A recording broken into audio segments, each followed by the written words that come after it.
Hey, Chase is still here.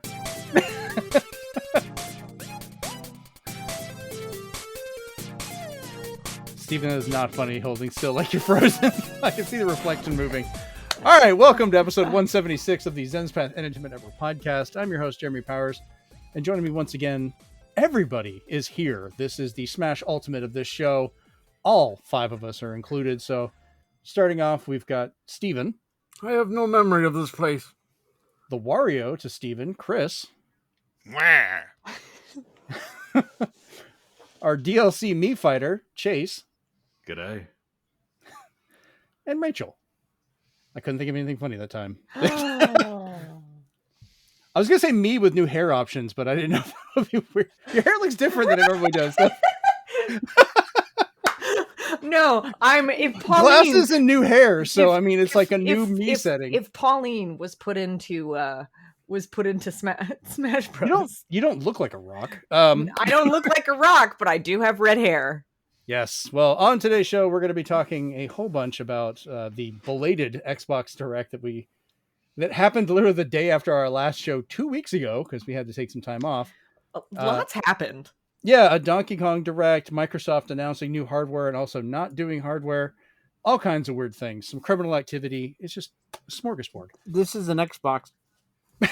That looked like a Game Boy Advance you hadn't opened yet. Like it's an an SP. Xbox. Fair enough. All right, well, let's go ahead and jump into what we've been doing. And I'm going to actually start off this week because, well, last week or earlier this week was my 25th wedding anniversary. And Amanda and I decided to do what we do best for most of our marriage and said, screw it, and just winged it for the entire day, which ended up being awesome. So we went all the way out to Port St. Joe and had pizza at a place called Yo Mama's Pizza. Really good, by the way. You should go there. Then we decided to go to a turtle conservatory that's near there. And, we kind of went from that, flew the drone, found an actual sea turtle, then came back in, took a short nap, which was really nice. Then went out and grabbed steak for dinner and just kind of wandered about for the day. Then, a little bit before that, part of why we didn't have the show last week was the Ghostbusters bar crawl that finally occurred. That's why I wasn't here, because that was last Saturday, which was a lot of fun. Also, that full suit with proton pack, trap, PKE meter, and everything weighs a lot. It's very heavy, and it's not even real, so who knows? Game-wise, though, I finally started up and been playing Yakuza 0 and found out remember how funny that game is. Good combat. I've been kind of having a lot of fun with that. Still playing Cyberpunk 2077, which has been a lot easier now that I can play it portably. And then, of course, Mario Kart World, which we'll talk about in the group chat here in a minute. But I did finally unlock Rainbow Road and have to say that is one of the craziest Rainbow Roads I've ever seen. And I'm fairly sure it's like a greatest hits of all the previous ones put together. There's little bits from each one in order. So it's kind of fun for that. All right, let's move on to the next person here. Rachel, what have you been doing? What you been up to? Well, we'll talk more about Mario Kart when we get to there, but obviously been playing that. I restarted Breath of the Wild on Switch 2 just because I didn't really have anything else to play. I mean, I do, but I was like, oh, okay, well, there's a Switch 2 edition of this. Let's check it out. Works good. Still worth checking. Zelda Notes is kind of nice. It helps you find things. Not that I had trouble finding things before. Maybe the Koroks, that'll be useful for that. I wish it gave you more of a guided tour through certain shrines that I had trouble actually doing when I did the game. So I wish that there was more of a guide to how do you complete this shrine if you are stuck. But there's that. And that's my only criticism so far to the Zelda Notes function. The little daily bonus thing is kind of cool. And it just plays like it did before. And it runs a lot faster. That's the big thing is God. It's literally you click the game and you are in the menu. That's there's no wait, there's nothing. There's no little spinny wheel for too long. Nothing. It's just, you're in there. And I'm like, damn, all right, this is good. I also picked up Crime O'Clock today. While I was at the mall for an event. I went into GameStop and they had it they had it pre-owned and on sale. So I was like, all right, let's grab it.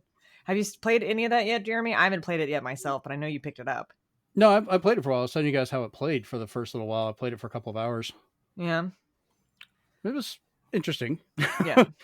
I know that's not that style of game isn't something you always play, but it may be more Steven and myself's thing. I'll have But to pick it up. yeah. But I'm gonna play it after we get off stream. Obviously, I'm gonna see if it works on the Switch too. So I don't see why it wouldn't. And I've been watching a lot of anime lately. Apothecary Diaries, if you guys haven't watched that, that's very good.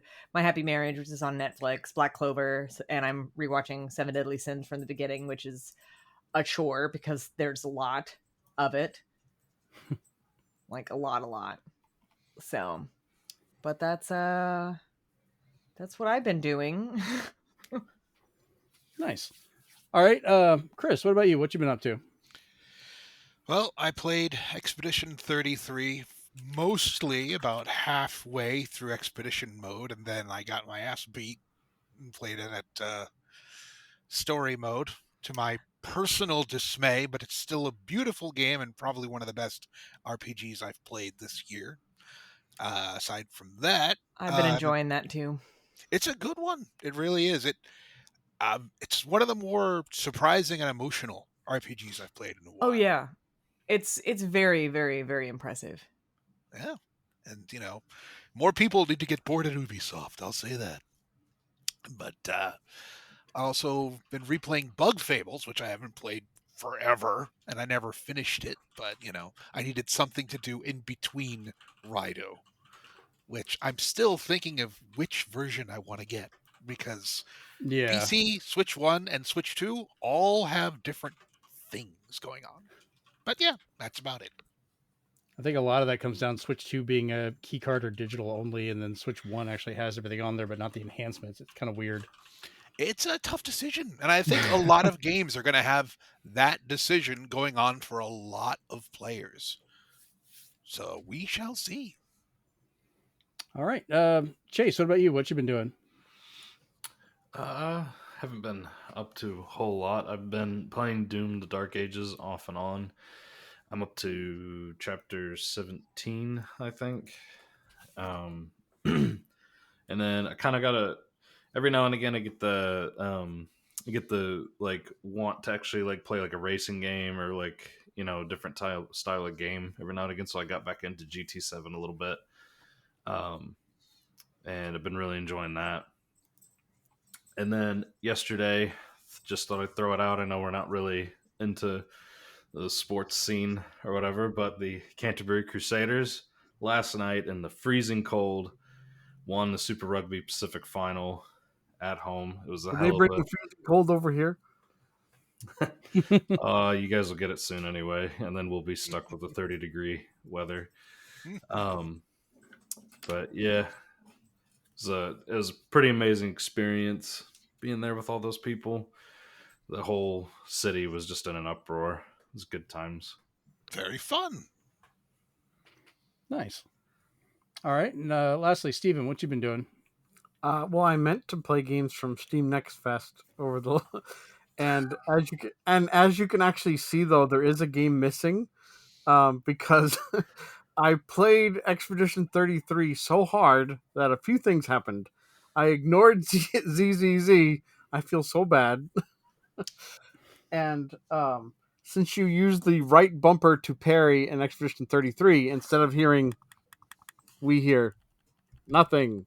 I have destroyed my right bumper for parrying. I parried so much. And I actually put in more, just a few more hours than Chris did, because I was looking all over to get everything in the game. Like, I'm only missing one thing, but it's kind of like fighting the weapons in Final Fantasy VII. It's like it's impossible unless I grind a lot more. Mm-hmm. Other than that, I finally got the Magic the Gathering Final Fantasy set that came out this week. I did what I said I was going to do. I took the deck, got rid of all of the, put aside all the cards I don't want, and I made my little display of just the cast of characters. Nice. So it's just Aw. the Down, did you get everything you wanted or no? yeah, because the deck comes with every character, all 14 of them, and then it comes with like different other illustrations. So I made all 14 characters and like a Kefka section. So it's exactly what I wanted out of it because I was just like, I'm never going to learn Magic the Gathering because I don't have enough time. Some guys I knew in college tried to teach me, and I literally was like, no, this sounds like too much to remember, and math, and I don't want that.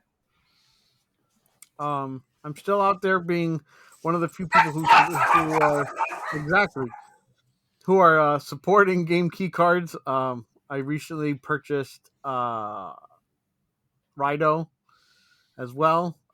We lost internet and we saw that it needs that one instance of at least getting the information first, but after that you're fine.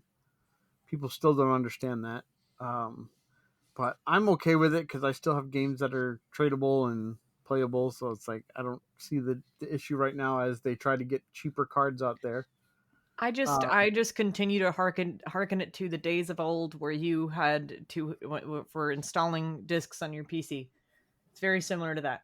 So, But for people who don't like game key cards, you're going to be surprised of what you're going to find out later in this episode. yeah. I bought a copy of Windows that even will intrigue Jeremy. It's for Game Boy. Oh, I heard about that one. What? It's a take on 3.1, isn't Spain it? basically made the Windows operating system for the original Game Boy. You can use the Paint app. Somebody made like a Wario already and stuff like that. But yeah, it's got basically you have to have a Game Boy Color or compatible console, some batteries for your console, and enough time to use the app. It'll also work with the Game Boy printer. Interesting. So you could print out your paint creations. So I was just like, sweet. So I was just like, I need that just because I like weird stuff like that. And then I've been looking into more people who've done nothing but make content by playing Switch 1 games on Switch 2 and reporting back of how they work, because as much as I'd like to, I have too many to pick from. So now I've got an idea of what I should play now, because I'll give you just the highlights.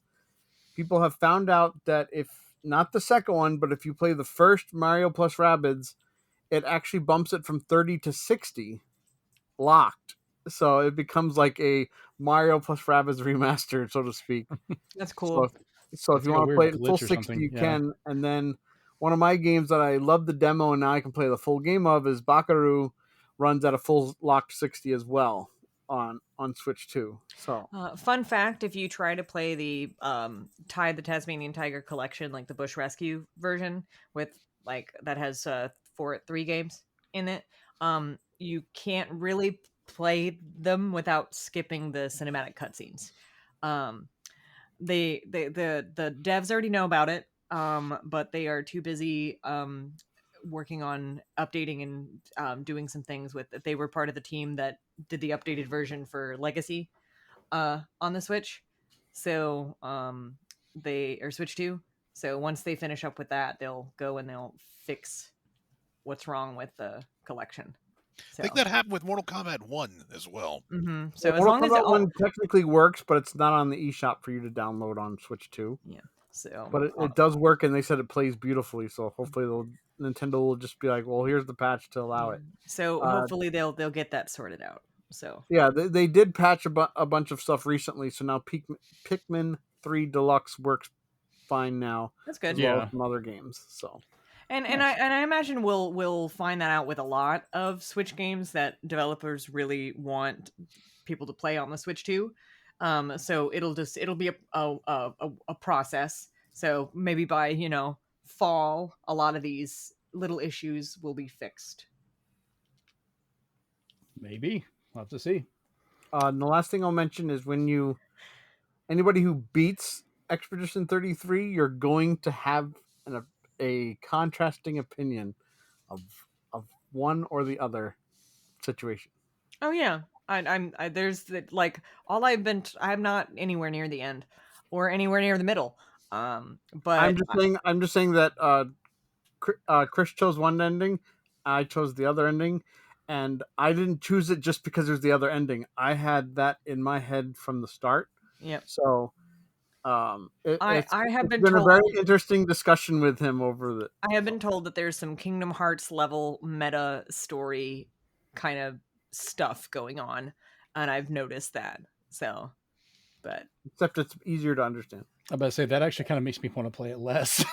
I'm not a No, fan it's of not as confusing as Kingdom it's not Hearts. as confusing. Yeah. Starbomb's not going to make a song about Expedition 33. No. They should. They could. Lord. All right, so we'll go ahead and move over to the group chat.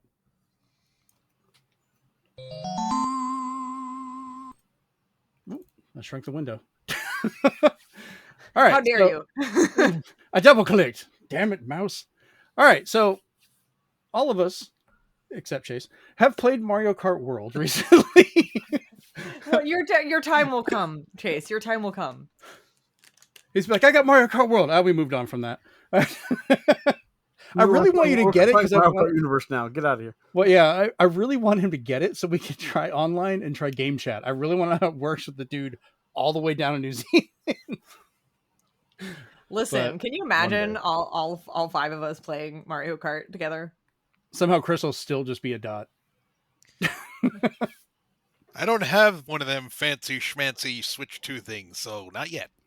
No, you can. There's like a 2-player online thing where you can play on the same console with Steven and then play with all of us. I mean, Okay. you can join him with later news and I know someone you could probably rob not too far from you and take one. Oh, Christ. Yeah. Anyway. Oh man. Lord. So Mario Kart World, we've been having a lot of fun with. We've played a few rounds of us online, kind of messing with game chat and exploring about, which works really well, actually. Game chat, oh yeah. A few weird things, like once you start a game chat, you can't invite more people. I have to invite anyone I potentially want in there, even if they're not online. I have to do it at the same time, which feels stupid. Even if they don't have, if they have a Switch 2, but they haven't completely set up game chat yet, it won't let you in. Yes, it won't let you invite them. And if you're not friends. And if you're, so, but I that's the one thing that kind of bothered me is like, what if I wanted to add somebody like later? I just have to start a whole new room, which is really inconvenient. Well, you and I found that out when we tried to get question- Steven in there. To answer your question, I think as long as the host should be friends with everybody, it should work, but it didn't work between the two of us, so I don't know if, like you said, everybody has to be friends with everybody. It was weird. Which makes it safe for the children. Yes. Think of the children. The children. Yeah, so I can't invite anyone else from it. But beside that point, the actual game itself has been a lot of fun. I need to try some more knockout mode. I've been playing that a little bit. We need to finally all play it with us together. I have done all of the normal races on 50cc so far, and that's all I have done. I have done also a little bit of knockout, which I really enjoyed. I did it on stream the other week, and it was really enjoyable. The only thing is I like the game, but when you do the free roam thing, even though there's little challenges and stuff like that and collectibles and all of that, it feels like there's also simultaneously nothing to do, because one, there's no real way to track which challenges you've done that and I which agree. That's a weird one. collectibles you've grabbed. And then also some of them you can. That's weird. Somebody just like they did with Animal Crossing, because thank that guy. That guy was awesome. Who made it so you could track everything you were doing. Somebody made a fully interactive Mario Kart app, so you can track all the ones you've done. It's been taken down. Of course it has, yeah. Well, they don't know if it was Nintendo related or not, but for some reason it got taken down. Well, Nintendo needs to add the functionality into their own app, or they need to provide an update so you can keep track of that. But go ahead. Yeah, no, my other criticism is it feels legit empty. Whenever this game was just like put out and it was announced for the first time, I was like, oh, Mario Kart World. Maybe they're gonna have how there was a story mode in Super Smash Bros. Melee. Maybe they're gonna do little very light, not heavy, not whatever, just a little bit of a story thing to fill essentially the open world. So I was thinking a la Simpsons Hit and Run, but without all the Grand Theft Auto.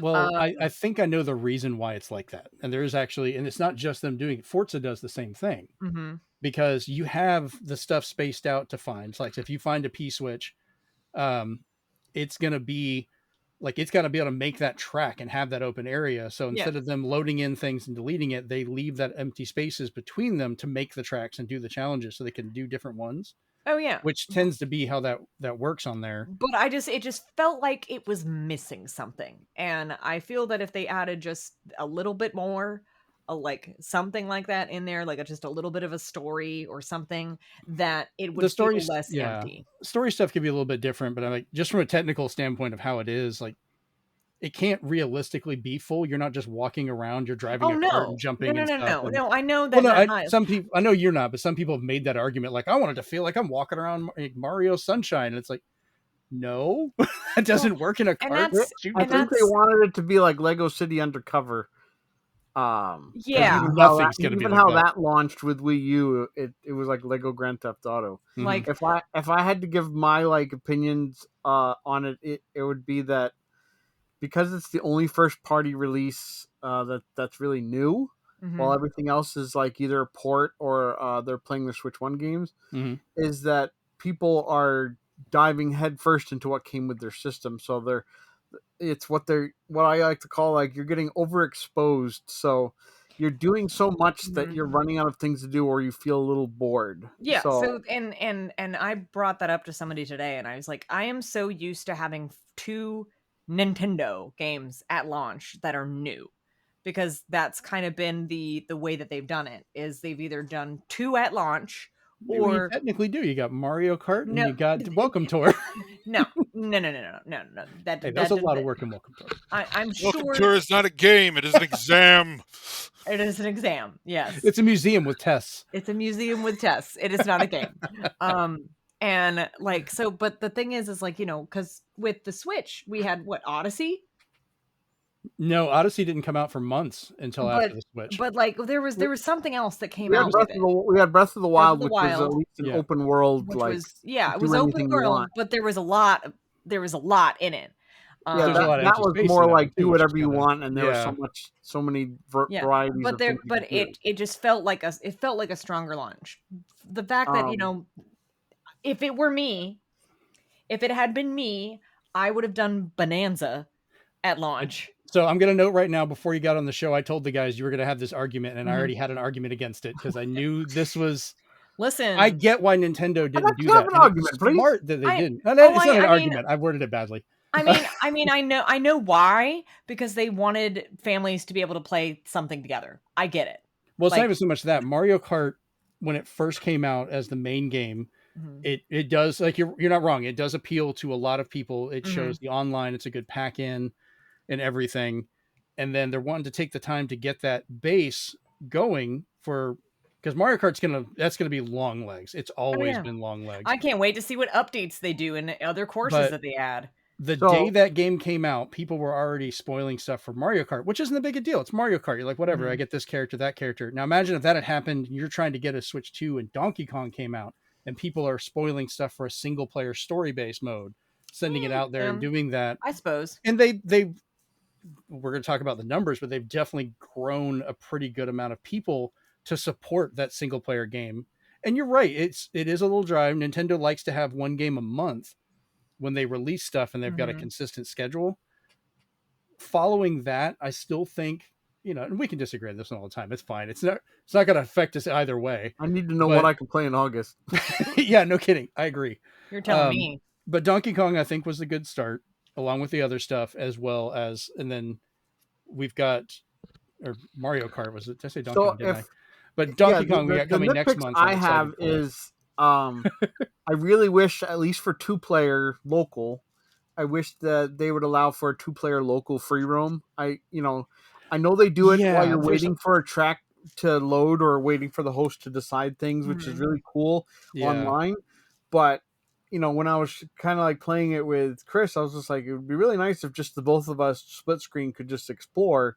It shouldn't be using that many resources to just be like, I hey, guess- drive. I get guess- it. Yeah. I guess their thing was they didn't want it. maybe that would feel like, because it's on the same console, it's the same profile essentially, that they didn't want they didn't want you to collect things or do the challenges too fast that way. That would be the maybe the thought from Which Nintendo. I basically like. I gave that job to my wife because she loves the free roam mode. Mhm. She's been unlocking all the costumes for me, Mhm. and I'm like, you have to go to all these different areas. She found where you could finally look at a map to say where you are, which area to find the proper food to get the proper costumes. I think we're only missing 4 or 5 now, so she's getting there. And I was just like, coins will just come and go. We'll get those vehicles as we go, but the costumes is what's harder to get. And then mirror mode, don't even go there. That's I haven't looked into any of that yet. I think it's kind of a weird way to unlock it. I'll find out as I go. But one of my friends. I hope in the update, just like the app World Tour or Mario Kart Tour, I hope they keep adding more costumes, because the fact that DK only has one and he has a game coming out, and Pauline also has one. Maybe they're going to add more DK stuff once the game comes out. I still feel the moment they add any DLC, I know we're expecting it, but it is going to turn people on this game a lot. No, I'm not saying because you're going to have the $80 argument, the whole complete on cart, and then we're like, how much are you adding after the fact? And it kind of makes it. I'm not even saying DLC. I don't think they're going to add. I don't think they're going to add anything unless it's DK costumes, which I would understand. Yeah, be surprised if they didn't. For like a year, I'd say give them a year, and then they'll be like, okay, well. For me, it would be great if it's like, kind of like Smash Brothers does. I could see them saying, "Oh, we see you have a save file for Donkey Kong Bananza. You've unlocked Pauline's and Donkey Kong's new outfit in Mario Kart World." Hey, that happened with like all of the Tales of games that I've ever played. Yeah, and Smash did that, saying like, "Oh, you have this, we'll give you this. You have this, we'll have you this." So they could definitely do that. I think they'll save DLC for tracks and characters. Yeah. Like they'll have a track pack that comes with a character or something. The only way I think they could add tracks is they're going to add islands. Yeah, that's what I was thinking. They can't just throw them in the middle of the maps, because I know you're saying there's open areas, but that is still reserved and needed for the what I mean by challenges. Open areas is that I was looking for story and content to fill it, not things. Does that make sense? They'll probably add that later. You know, they want the game out as is, and when people start getting bored with it, then they'll add story. They'll add missions, most likely missions, side quests. See, that kind of thing. That to me, if they added like a menu, I would think that would be great. Like that would be fun. Give us costumes for Cal. The end. Oh, and the penguin. So weird those don't. Yeah, the penguin. I'm so glad Lakitu at least had something, because I finally got my boy Lakitu, and then Rob, in whatever form he is now, a motorcycle. But at least I got him, and I was happy. I was absolutely like laughing so hard though when I played it for the first time, because I was like, I'm gonna be Rosalina. Rosalina is not unlocked yet, and I was like, I'm sorry, and I was personally insulted for about 20 minutes. I didn't get to have Lakitu. I was like, God dang it. But like some of the ways that you unlock the characters is kind of interesting. It's like, oh yeah, you get it from completing the certain cups or whatever, but then you also get it just randomly with that one. What is the name of the character? It's the Magikoopa, or I always call him Magikoopa. It's Kamek. Yeah, Kamek. That's a weird fact. That's the only way you can unlock the others. And it's so random. And I'm just like, okay, well, I mean, I won't feel bad about not getting this particular thing then. Ooh. So yeah, I've found like characters running. You find Nabbit running around. I kind of wish Nabbit hadn't been unlocked right away. Like, let me find him in the world, and like the first time you chase him down, let that unlock him. That would have been fun. It's still fun to chase down and hit him with a car, basically. But as much as we love Nabbit in this house, somebody did a whole report on all the trains and all the routes they take. And there's one train that goes across the entire map, and if you're stopped on top of it, it takes a full 30 minutes for the train to get all the way across the map. But you can ride the train the whole time, because they wanted to see what the routes were of all the trains, and some of them weren't really routes, but a lot of them were. But then one was like, nope, it goes every single, like, across the entire map. They got to the point, like, they stopped at a bus stop, watched who got on the bus, they showed up in the bus, followed the bus somewhere, and I say people, but as the creatures get off the bus, they actually get off the bus and they're doing things. And it's like, why do these toads have lives doing this stuff? And also, why are they so big? Like all the toads are like the size of my car. So anyways, all right. I think we've talked enough Mario Kart for now. We will definitely have more of this later on. I still want to get us together with game chat and record while we're playing, just to kind of have some fun We with should that. have a direct from Mario Kart World. Just us. We run the direct. Just us, yeah. It's a Just Us Direct. So, all right, let's hop over to the news. So, if you like good quality movies and you've been alive for 40 something years, you might remember Spaceballs. Or if your parents were really damn cool and raised you on classic musicals and 80s films. Or if you saw a terrible web series. Chris brought up a dark moment in time. Wow, I can't believe you brought that up. Yeah, well, may the Schwartz be with you, because Spaceballs 2 has been officially announced.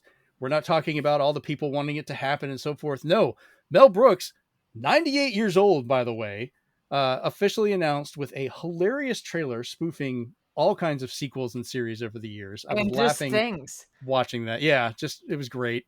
He announced he'll be returning as Yogurt in this new movie, as well as Bill Pullman will be coming back as Lone Star, and even Rick Moranis is coming out of retirement to be Dark Helmet. You know, Rick Moranis did say for years. I mean, they couldn't get him back for Ghostbusters, but I remember him saying that if he came back for anything, it would be Spaceballs. And he did come back for the voice cameo in the Goldbergs. Yes. Yeah. But like Rick Moranis is the kind of guy and the kind of comedian that if Mel Brooks calls you, you're going. Oh, like yeah. That's the comedy Avengers right there being called in. He will show. I was just so excited that they got Bill Pullman coming back as Lone Star, but Bill Pullman's son is also going to be in it. I wonder if that's going to be a Kylo Ren joke. Maybe he'll be Lone Star's son. I don't know. I don't know what they're going to do. I think not sure. I like the rumor that Josh Gad is Barf Jr., but we'll see. Yeah, they haven't announced what Josh Gad's role is. I just remember Josh Gad was the one that was pushing for Spaceballs 2. Absolutely. And, you know, I have not watched yet, and I might do that this weekend, maybe tomorrow. I have not yet watched History of the World Part 2. I have not done it. I want to hear you after this. I might give you guys a live commentary when I did it, but for some context, so my parents raised me on 80s films and films like this, but it was a favorite film of mine, my friend Cassie's, and my old friend Kevin's to watch. Whenever we would go to each other's houses, we'd watch the Mel Brooks movies. We'd watch Robin Hood Men in Tights, History of the World. That's just what we would do.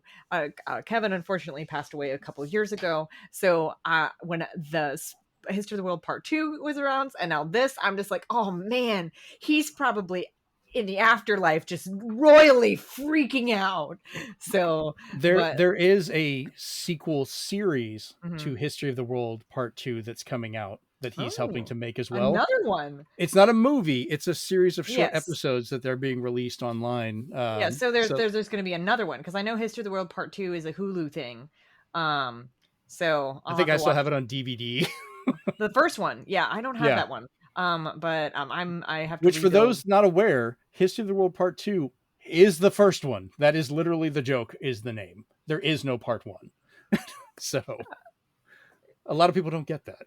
Make sure you get the one of the special editions of Spaceballs 1 if you're considering watching it, because it does have the ludicrous speed edition on it, and I watched it. It took me a couple seconds, but I don't think I have that one. I just have the normal DVD. I look on the back and it says this one came with the ludicrous speed edition of the movie, and I was like, sweet, and I watched it and it was fantastic. It's short enough, Rachel. I could record it on here and post it on Discord. It would the whole movie. Amazing. Please do, because it plays it at that speed.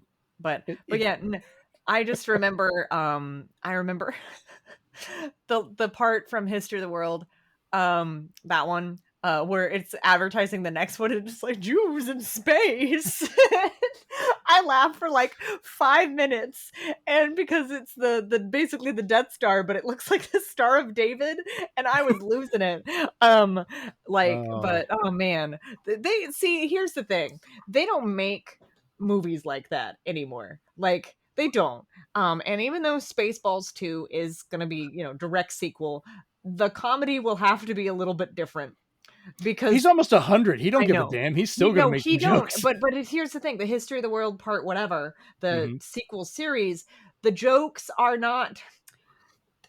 They're the same. They're similar in vein, but they're slightly different because people these days, people younger than us, get so easily insulted that they can toe the line, but they still have to be careful. So that I'm wondering how much line towing they're going to do in this, and I hope they jump the shark in a good way. I think with Mel Brooks, and for those of you, Chris, I believe you're also a big fan as well, might agree or not, but over Mel Brooks' career, the comedy doesn't change. Yeah. It's never changed. Yeah. The target changes. Oh yeah. So I think that's the key to it. And I've joked about since I was a kid, racism has only ever had one good use, and that's for Mel Brooks to make fun of it. Yes. That's how I've always looked at it. Like for, every target. And that was what I had talked about with Blazing Saddles. Oh, I love Blazing Saddles. We're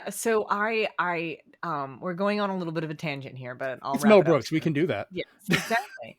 But no, we, what was it? I introduced, one of my friends, in college actually to a lot of these films. They had never watched them before. And they were like, Rachel, I'm kind of, she's like, I'm kind of bothered by all the Jewish jokes and stuff like that. And I was just like, Lily, Mel Brooks is Jewish. He can say whatever he wants. Lord.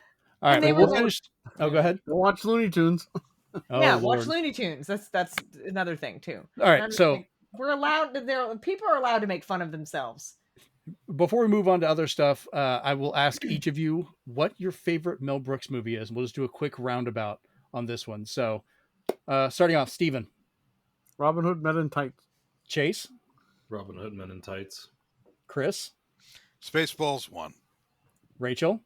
Spaceballs. And me, Young Frankenstein. Also a good one. Absolutely my favorite. Bring it on the rat! All right. Luca. Fabulous knockers. Thank you, Doctor. I was probably way too young to watch that. I love that movie. All right, moving on. Let's go into depressing news. Woohoo! All right, so Xbox June 8th Game Showcase. We're just going to kind of burn through this one, talking about a couple of the titles, but we missed out on this before because it literally happened the day after our last episode, and then we had 2 weeks off because or a week off from that one because of my event. So we're a little behind, but so starting off, we had Outer Worlds 2, which they had their own direct afterwards, but we're not even going to bother because it looks funny. It's coming out October 29th, and most of these is Series X and S, PS5 and PC. No physical release on Xbox, and then Steven updated on here that the PS5 physical edition is just a disc installer. So Microsoft is kind of giving a big old middle finger to physical media right now. Game key cards. Oh, God. Microsoft can't even do that. We're getting a code in the box for half of it. You're getting EA code in the boxes. Yep. Oh, God. Why? Which, this is the one game, if they did it, I would have actually been like, okay, I get the joke if they were making fun of consumerism because that's the whole point of the game. But then they kept doing it, and the joke wasn't funny anymore. Next up, we had High on Life 2 coming winter of 2025. Series X and S, PS5, PC. I didn't find the first one that funny. Did anybody else? I didn't play it, but I watched other people play it, and it was entertaining to watch other people play. But I myself would not have played it. The only thing that I'll give them points for is that there's hidden dialogue with one of the guns if you wait an actual hour. Jesus. That's funny as hell. Classic. Chase, did you ever play High on Life? Nope. Okay. Moving on. Residence, A Plague Tale Legacy, coming 2026. this one kind of confused me because I'm like, I don't really get how this one connects to A Plague's Tale. So I guess we'll find out later Before this the year. plague. Or we'll find out next year. The Blood of Dawnwalker coming in 2026 for Series XS, PS5, PC. Immediately, I was just like, oh, it's White Blade in olden times because it's the Daywalker, but a white guy. That's literally what it is. Wait, It's what it is. The guy gets partially turned into a vampire, but then finds out he has extra powers, but he can fight during the day, so he's hunting down the vampires. It is White Blade in olden times. I'm Vampire looking Reign. this up. It's Vampire Reign 2 medieval times. Or Vampire Hunter D. There's tons of these. No, it looks more like it's going to play like Vampire Reign. I'm about to say, if you're bringing up Vampire Hunter D, give it some respect. Why? I will not put any respect on Vampire Reign. Okay. I didn't say alright. Vampire Reign. I said Vampire Hunter Ooh. D. when this looks actually I might give this a shot. It looks like it Bandai could be Namco, so they're fun. going to have like 14 editions that come with like a statue of their fangs and stuff. And Right. I couldn't it's get it out gonna of my drive head. through your watching it. eyes because you're going to be like, I hate this. It doesn't look like it's dark fantasy. As long as it's not a Souls-like, I'll give it a shot. They could replace this. Like, They could No. replace this. They could replace this guy with Wesley it's Snipes. Bandai and people would think Namco. it's They the Blade lost game. Elden Ring. I don't want them to do another Souls-like. I want listen, if it's about Maybe a vampires, I Souls-like. want to be able to play it and enjoy it. Not Souls What like was it's a that? new Botox. They need it. Hold on. What was that, Chase? It's gonna be like a Souls like. No, of course There's it's no gonna be a shot Souls-like. that this is No! gonna be a Souls like. The only game so far that looks like a Souls-like that they're saying it's not a Souls-like is Onimusha's Way of the Sword, thankfully. People saw Dark Souls and realized, oh, we don't actually have to have developer skills. We just make our games really hard, and people like to suffer. And that's become publishing. Listen, but it's lazy. It's lazy, and I'm tired of it. It's a copycat industry. It was Just gotta creative get the used first to it. time. People and will then get it just- sick of it. It's going to happen. I've been sick of it since the third time they tried to do it. Oh, when I've been purchasing sick of now it becomes since as Demon difficult. Souls, but it doesn't Oh, we matter. made a, Yeah. no, we made a Souls-like, which was a thing at the time. Oh, wow. This is spun out of control, and I love it. Just wait till they release the Battle Royale Souls like. There you go. Oh, Yeah. that's coming out for Switch too, actually. Remember? Well, that one's different. The one that's already out is a battle royale, but it's just 3 characters, and the map does shrink. Oh my god, really? Okay. Yeah. Moving on, Super Meat Boy 3D coming in 2026 with their best attempt to try and make people for a moment think Mario was coming to Xbox by putting this really poorly CG rendered pipe, which I get the CG being crappy was part of the joke. But this game actually does look like a lot of fun. I want to play it. I like the Super Meat Boy games. Have you guys played them at all or messed with them over the years? Nope. It's been a long time. They're fun, though. I like them. I know they're ridiculously difficult, but it's like classic, like like a Mega Souls-like. Man level. Just, I think before Souls, like For damn platformers. it's us. Well, who knows? Maybe we gotta wait till next year, anyways. After that, we had Ninja Gaiden 4 coming October 21st. Sadly, this is another one that's not getting a physical release on Xbox. It's just a code in a box. Do we know if it's getting physical on PS5? Yep, both regular and deluxe is on disc. Then I guess I'm buying this one on a PlayStation. Good job, Microsoft. You made me quit buying shit on your system. Bam. Dude!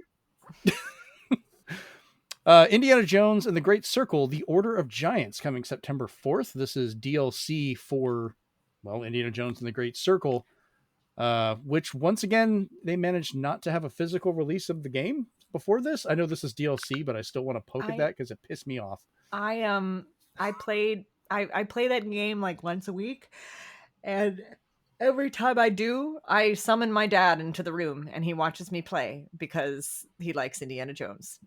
It makes me feel better about the news because every time I see some news articles, I just go into that game and punch Nazis in the face over and over again and leave their bodies in very embarrassing and weird ways. Do you comforting. face plant them in the ground and put their butt in the air? Because that's the Or I'll funniest thing to bring do. one and like drop it where his face is in the other one's butt, or I'll drop him off cliffs, or I'll pile him up. Perfect. Yeah. Perfect. If it's embarrassing, I do it. It's No great. notes. Yeah. It's Indiana Jones. Punch Nazis. Good thing. This one kind of caught me by surprise. Beast of Reincarnation coming 2026 from Game Freak. Describe it to me. Dark Souls at home. No, thank you. It's kind of hard to describe because it's very much like fantasy and creatures, and didn't really give much explanation of what the gameplay was, but it looked really interesting. Wait. Do you know when like? Hold on. Okay, do you know when you have like when you see like a 2-year-old pick up a basketball and bounce it, and you're like, "Oh, it's gonna be a pro basketball player someday." That's so cute. That's exactly what this game is. It's Game Freak trying to do something they can't do. So here's my question: I cannot, in recent memory, remember another game that Game Freak has made that has not been on a Nintendo console. Please help me. They made a few. There was actually a platformer they did for PS4 and Xbox One. I think it was the one you play as an elephant that never came. It didn't even seem like it would be on a Nintendo system, but it did not come to the Switch at all. So yeah, Game Freak has done this before. I've even got Genesis games that they didn't make for Nintendo back in the day. Okay, I just in recent memory, I cannot. I just don't. I'm like, I've always associated very niche. I've always not very known. I've always associated them with Pokemon and stuff like that. But this if it's very Dark Souls or whatever it is, I'm just like, no thanks, just goodbye. I don't need it. You could tell already by the bosses. And I was like, yep. I'm tired of this, Grandpa. You keep digging. I'm trying to remember the name of that. Tembo the Badass Elephant. Tembo the Badass Elephant. Well, that game was horrible. Oh, really? I never played it. I just remember. I'd rather play No Man's Sky than Tembo the Badass Elephant. For those listening, I just gave Steven the bird. Oh God. Okay, what's this Clockwork Revolution? Ooh, that's going to be amazing. I'm actually excited about this one. Explain it to me like I'm 5 because I did not watch this, so I'm going to have to watch this showcase or whatever. Dishonored but fun. It's steampunk with time travel. Okay. And your whatever you do can affect how the timeline plays out. Is it and it also linear? has a very No, it's not linear. No, Can't I mean like linear as in like it not. It's one of those things that you can do butterfly effects for. You can change how the town looks because of what you've done or who you've killed. So there's a very angry looking 1700s French-looking cussing puppet guy. Okay, that's in there. I will have to just watch this this presentation because I did not at all. This is one of the few games that I watched it and I was like, okay, I really do want to play this because it reminded me of like a bunch of different ones. I was thinking like some of the later like BioShock Infinite with like the stuff in the clouds and the mechanisms and stuff like that. Not so much gameplay, but just some of the styling, but then tie in the time travel where you've got future and past parts of it. And I don't know, it seemed like something different. It's not just the same thing over and over again like a lot of these games are. As we were just talking about, it's not a Souls-like, doesn't look like it. It's probably a first-person shooter of some sort, but a lot of games kind of play out in first person now, so we'll see. But the only thing we have about it is it's coming in literally to say due time. We don't even know what systems it's for. Take your time. Please press it on a disc. Thank you. Bye. Yes, you put it on a disc, and I will pay lots of money. I will. I would gladly pay $100 for a physical collector's edition if that was the only way to get a game. My ass would be paying that money to get it. It's worth it to me. I don't care. All right. Grounded 2 coming July 29th to game preview, and then later this year for everybody else for Series X, S, and PC. They said they've done everything they could in the first game, and now they're kind of leaving the older systems behind and keeping this just on the newer ones to expand it. I don't know exactly what they're expanding to, other than the fact it's larger. You can ride ants and other insects now as vehicles, and things like that. So they are going hard on the Honey, I Shrunk the Kids dreams. I'm okay with it. I love Honey, I Shrunk the Kids. Another Rick Moranis joint. So I think all of us watched Honey, I Shrunk the Kids when we were kids, right? Mm-hmm. Chase, you've seen that, right? Oh yeah. Oh, I don't eat Cheerios anymore because Chris, I can't even see you, and I know you're shaking your head. I Shrunk the Kids, yes. And then there was the second. You don't eat Cheerios anymore. The second just one. caught- You guys remember the second one? Honey, I Shrunk the Blew Up the Kid, Honey, I which Blew Up- now Honey, sounds Honey, I Blew horrible. Up the Kid, and then also Honey, I Shrunk the Audience, which doesn't exist anymore. What was That was the Epcot? ride. There was a third one that was direct to Disney stuff. That was Honey, We Shrunk Ourselves, which was the Yes. parents shrinking themselves, and that one, yeah, Rick could have skipped that one. Yeah. But Mhm. they make another one. It's going to be Honey, I Shrunk the Interest. So We'll see. After that, we had Cronos, The New Dawn, coming fall of 2025. Series Was- XS, PS5, and PC. Was that this is the closest thing you're going to get to a Dead Space revival. Yes. okay? Not we've- interested. but We've there talked you about go. this one before when it first got announced, because Steven, I think you and I both were like, okay, that trailer was amazing. I want to see more about it. And they And just I'm liking announced a physical only for PS5. that's 2 PlayStation games Microsoft has got me to buy. What the shit, guys? I'm going to have to break down and actually buy PlayStation Plus now at some point just to play it. And if I do that, I'm going to just drop Xbox and just move over, be done with it. My friend just put his in storage. I was just like, oh man. I still love my Series X, but I'm like, I like having my games. I like being able to do stuff with them. So I don't know, whatever. All right. After that, we had Aphelion coming 2026 for Series XS, PS5, and PC. This is kind of an interesting like space survival game. You crash land on a planet and you're trying to explore. But they did this one in collaboration with the ESA, or the European Space Agency. So I don't know. Maybe we'll have scientifically accurate stuff on this. But I'm at least intrigued for that. I kind of enjoy some of these games where like you've crashed somewhere and you're trying to survive. I think that's part of what I enjoy hear about like they, Minecraft. I hear they originally collabed with SpaceX, but that blew up in their face, so they had to move on. We shouldn't be upset at Elon's fireworks company. It's very popular. And that joke just blew up. All right. Try the veal. Yeah, it blew up on the launchpad. Moving on. This next one, Rachel, I think you would be interested in, called There Are No Ghosts at the Grand. Is coming in the Grand a 2026. theater? It's kind of like a hotel, I think. Okay, all right. I'll look Series that up. X and S and PC. Okay. It's got a really trippy art style, but it's kind of like a mystery puzzle game with ghosts. Ooh. It looked kind of neat. Did anyone else actually watch this direct other than Steven? I was doing stuff. I made Chris watch it. Okay, so Chris watched it, but I can't see Chris's face. Chris's little dot doesn't have a facial Oh expression. no, you're getting his reaction live. Yeah. Yeah. God damn it. Oh my god! Why? I It watched just, it, but it just automatically started playing the trailer. We're Hilarious. watching this in real time, ladies and gentlemen. Chase, Wow. or did you watch it? yeah, I watched it, but there were only a few games that I was actually excited for. So Ninja no thoughts Gaiden on this one, huh? Ninja I knew you were Gaiden like 4 Ninja was Gaiden, yeah. Here's Yeah. the fun question: can my PC even play this? The second most exciting Don't thing know. from this is a lot The end? further down. Oh, okay. No, I was actually excited for another. No, I mean like when it was Announcement. over. Well, yeah, Wow. I was excited for that too. but- When It can. you were free to go to the bathroom or something. All right. Nice. It can, according to this. So Cool. Next couple games, I'm just gonna skip because I don't think that many people are interested in it. But we had Tony Hawk Pro Skater 3+4 coming July 11th. This is the first game that was actually announced as a Switch 2 title. Everything else, we've had one other thing that was for Switch called Planet of Lana, but we'll worry about that.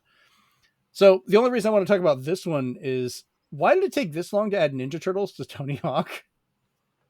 Like, it made They sense. need something to distract from the fact that they took out the story mode, and they took out certain music tracks and told they took out story mode. Why?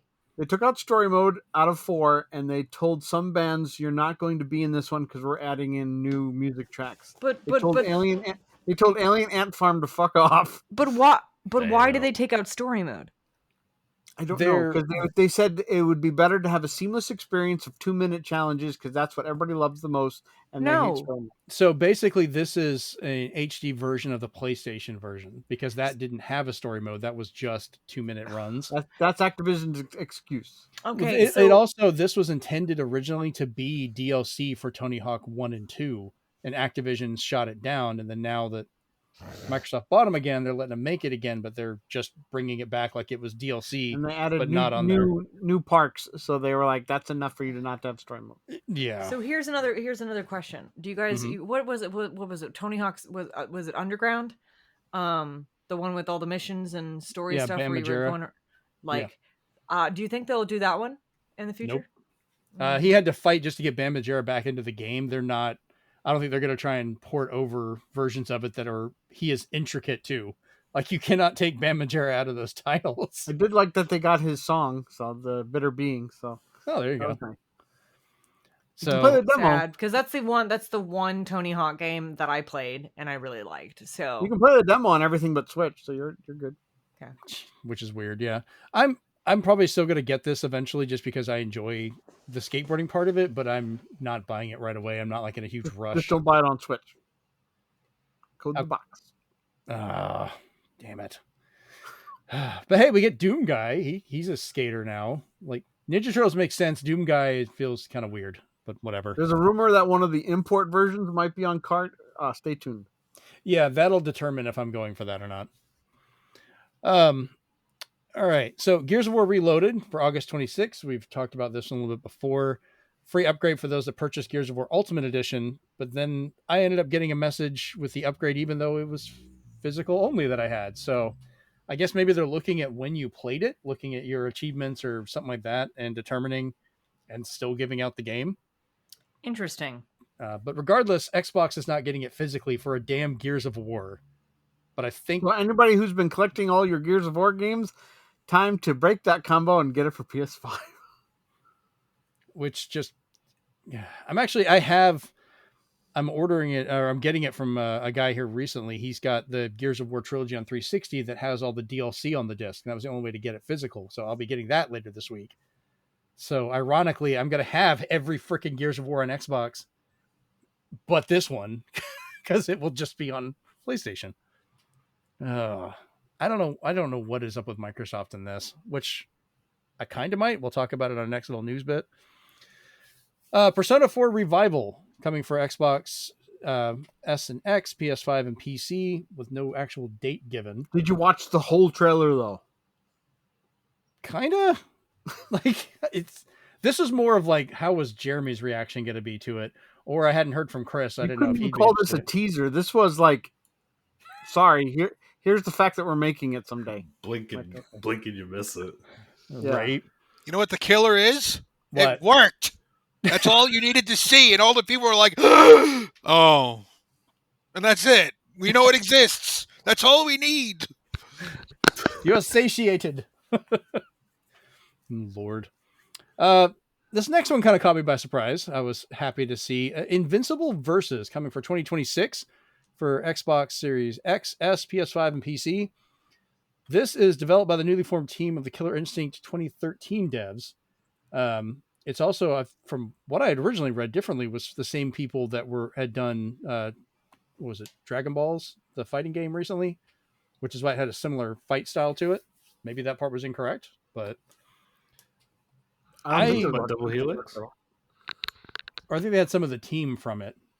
The news on this back and forth and who was making it was kind of weird. Could be, because the biggest thing was it was the Killer Instinct guys. Yeah, because Double Helix got bought by Amazon, so maybe some of the people left. I don't know. They definitely left. Who wants to work for Amazon? Well, I mean, it would make sense, though, if they were with Amazon, because Amazon owns the rights to this version of Invincible. Oh, that makes sense then. So they would be able to get the license for that. The game looks amazing. I'm very curious to see what all characters they have in it. Like, they've showed off a pretty good set, but there are so many options of who you can stick into this. I'm so glad the game plays properly, because I'm really getting tired of Spider-Verse animation. Not everything needs to be 15 frames per second and be like, look at this, it's artistic. Like, just do it right. I understood why, like, they actually had an artistic form for Spider-Verse of why that was there. But... Yeah, but Invincible had no reason to do that, and then when you get into the game, it's 60. So I was like, what are you doing? Oh, you're talking about during the cinematics part? Yeah, the cinematics, I was just like, what is this better not be how the game plays? And then they showed the fighting game. I was like, oh, it's 60. So I was like, but why would you have then the cinemas be less frames? I mean, it looked like the animation when I'm just streaming it, so I wasn't sure if that was tied to that or what they were doing with it, with more of a 24 cinematic or something. I don't know. The game looks interesting. I want to see the full roster of it. We don't know, other than next year, that it's coming out, so we don't have any kind of release date or anything for it. But we'll definitely be playing that one. Chase, you and I will be getting it. All right. Final Fantasy has finally shown back up on Xbox, so I guess those license agreements are expired. Final Fantasy VII Remake Intergrade is coming sometime this winter. And then Final Fantasy 16 is available now. But they can't. They Save said your money. that game can't run on anything but PlayStation hardware. Yeah. Doesn't Why are we matter. saying save your money, Chase? Save your money. That game is ass. I played through the whole fucking thing. I like 16. fucking I'm actually hated it. defending that one. I fucking To be hated honest, it. though, a lot of people said that the Xbox version is pretty rough for some reason. It's not optimized. But this just continues the world domination of Ben Starr as he dominates you in Expedition 33, dominates you in Final Fantasy 16, and he's also in Date Everything, so he's all over the place. So, He's in Date Everything? Oh, God. That's amazing. It's just real quick, Jeremy. Like the first third of that game is chef's kiss masterpiece. Like I wanted this game to be like a Japanese Game of Thrones, and that's what it felt like for like the first third of the game. And then it just gave me the biggest kick to the fucking dick as soon as like Space Jesus showed up. I was like, fuck you. Chris and I didn't like the mode where you press a button and it spoils everything for you. Yeah. Yeah, that could be bad. I don't know. I was having fun with it, but I don't think I ever went back and finished it. I needed to kind of look into that. That was one of the few PS5 games I was playing recently. So coincidentally, I as a quick aside, because Christian reminded me of this yesterday, there is a free download for RAIDOU. He looked into it. If you don't like your murder mysteries or your mysteries spoiled, do not download that free DLC. Oh, really? There is one DLC where your sidekick tells you who the bad guy is. Don't download that. Please tell me they also double insult you and make you pay for it. No, it's free. I But paid to they have my say right story off the break. bat, they say, do not download this if you don't want to be spoiled. Why did they make it in the first place? I am honestly curious. If I didn't want to get spoiled, I would have downloaded it and be like, okay, what's the gist here? Because they show a picture of the kitty, and you're like, cool, more cat. And he's like, don't you download that. I'm like, oh. Yeah, that's so much worse than like people that complain. They're like, oh, this game comes with an art book, and it says like if you look in this art book, it'll spoil it. Well, yeah, but I have it for later. But why would you download something that just tells you the end of the game? Like I'm going to look into it later. I have a feeling it's probably a like a dossier of whatever the bad guy is, kind of thing, like just more good lore. But just save that for later. What can I say? Oh man, God. Theaters are going to try and duplicate that. Be like, I'm going to go see Superman. So I'm going to go up to the stand. It's like, I want a large drink, a large popcorn, and go ahead and tell me the end of the movie. Just tell me now before we go in. Why not? All right. So this one, I am super excited for because I love Double Fine. I love the weird shit they make. And as soon as I saw this and I saw the animation begin, I was like, oh, okay, I think I know who this is. It's called Keeper, coming October 17th for Xbox Series X, S, and PC. But you're basically playing as a living lighthouse with a bird that can decorate the light that is basically your eye as you're walking around trying to find something.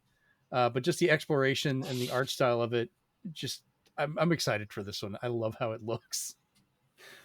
Is anybody else at least interested in this one, or is it just me? it's definitely weird, but I was hoping for another Psychonauts title. Well, I mean, after 2, I wouldn't mind another one, but I think I like seeing them do some of these quirky extra games. What was the one they did where you're Russian dolls on a ship solving a murder mystery? Stacked. Like, I loved that one. That was one of the oddball side ones they did. Yeah. So I agree. I would like another Psychonauts, but I like them doing other stuff. Rachel, this is another one I think you should look up. I think it would be right up your alley as well. So it's just called Keeper. And lastly, we had, to no one's surprise, Call of Duty Black Ops 7 coming next year with a whole bunch of weird stuff on a trailer and the guy from Heroes. That's all I ever think about when I see him. It's the guy from Heroes. How's that? Hey, Activision, how's that Call of Duty for Nintendo coming along? Yeah, because this one wasn't announced for any hardware, so we don't know. But who knows? It's got a co-op campaign, though. Of course it does. So, Chase, are you excited for this one, for another Call of Duty? No, that's the next one. I'm actually more concerned because they're only taking a year to make it? Like, wasn't that the problem to begin with? Like, you gave them 2 years, and Black Ops 6 was great. Maybe they'll let Toys for Bob make it. Yeah, that was. This looks very weird. I Oh, do actually Keeper think game. that's. I love it. I do Why think does that this that's feel quite like odd. Oddworld? I could see that. What were you saying, Chase? I did find that quite odd that it's another Black Ops. Like, you just had Black Ops come out. Usually there's like a cycle. I would kind of wish they would take a 2-year period. Like, it benefits them so much to give them that time to make these games. So you could have the game come out, have the 2 years of like multiplayer and expansions and stuff like that, and then make your new one where they've had time to develop it. Because when they were doing it year after year, it felt like they weren't getting as much content into it as they could. So everyone was rushed, and the games suffered because the story modes became shorter and shorter and less. And I thought they'd learned that lesson. I don't want them going right back into it. Yeah, but I mean, but that's why they had the multiple studios, because they had like Infinity Ward had their Call of Duties that they would make. You Yeah. had Sledgehammer, and then you had Treyarch. But Well, this is Go ahead. odd to me. Well, I just think find it. Go ahead. Sorry. No, go ahead. I was gonna say that's kind of what led to burnout with me. Like, I stopped getting them because it was like every year it's another Call of Duty. So Black Ops 6, I was like, oh, it's the first one in a little while. I'll give it a shot, and I've really enjoyed it. So who knows? All right, let's jump over to. This was part of this event, but kind of its own separate news. But we have new Xbox hardware. This is what Chase should get. So the ROG Xbox Ally and ROG Xbox Ally X have been announced. So the Ally will be an AMD Ryzen Z2A processor with 16 gigs of RAM and 512 gigabytes of built-in storage, which is supposed to be expandable, by the way, both by SD and replacing the internal SSD, I believe. And then the Ally X is going to be an AMD Ryzen Z2 Extreme with 24 gigs of RAM and 1 terabyte of internal storage. So this will feature a customized version of Windows 11, or like an overlay interface with it, that dedicates more memory and functions into the games themselves by actually shutting off parts of Windows that are normally running in the background. So that way you'll have a more cleaner and more stable front end to run these games and kind of increase the performance, which is part of why Steam Deck could do what it could do, and why the Switch and Switch 2 could do more than people expected, because they're not running all that overhead as much. Thankfully, they did say that this new front end will be coming to other Windows machines sometime later this year. So at some point, I would hopefully get that on my Legion Go. I would love that. Go ahead, Steven. Don't forget, it's going to launch same time as Hollow Knight Silksong. Oh, yeah. So how many times have we been promised that game? Like, it showed up on a Nintendo Direct. Teased us, and then Microsoft gave us the release date, and It'll be here eventually. It's December. Eventually. One day. So, like, Chase, is this something you would consider getting? Yeah, I'm definitely interested in it. Pricing to be disclosed later. Yeah, I'm curious on the price. Yeah, going by the other versions of the ROG Ally, because those are kind of similar for certain versions, but they're a little bit less. They get up to around $900 for the high-end ones here in the US. That's not counting New Zealand money, which is ridiculous from everything you've told me. terrifies me for how much everything costs down there. So we shall see. But this, I think, was part of this big push by Microsoft to have the Play Anywhere stuff that they were announcing for every one of the games. And part of what I think was their draw towards not really releasing games physically anymore, because they want Play Anywhere to be such a big part of it. So you can play it on your Xbox or your PC or your handheld. So This is an Xbox. depending on the TV, maybe. So it's kind of funny. We talked about this leaking, I think, on the last show, or even before that, where they were talking about, like, here's the leak for it, and the design was pretty much spot on.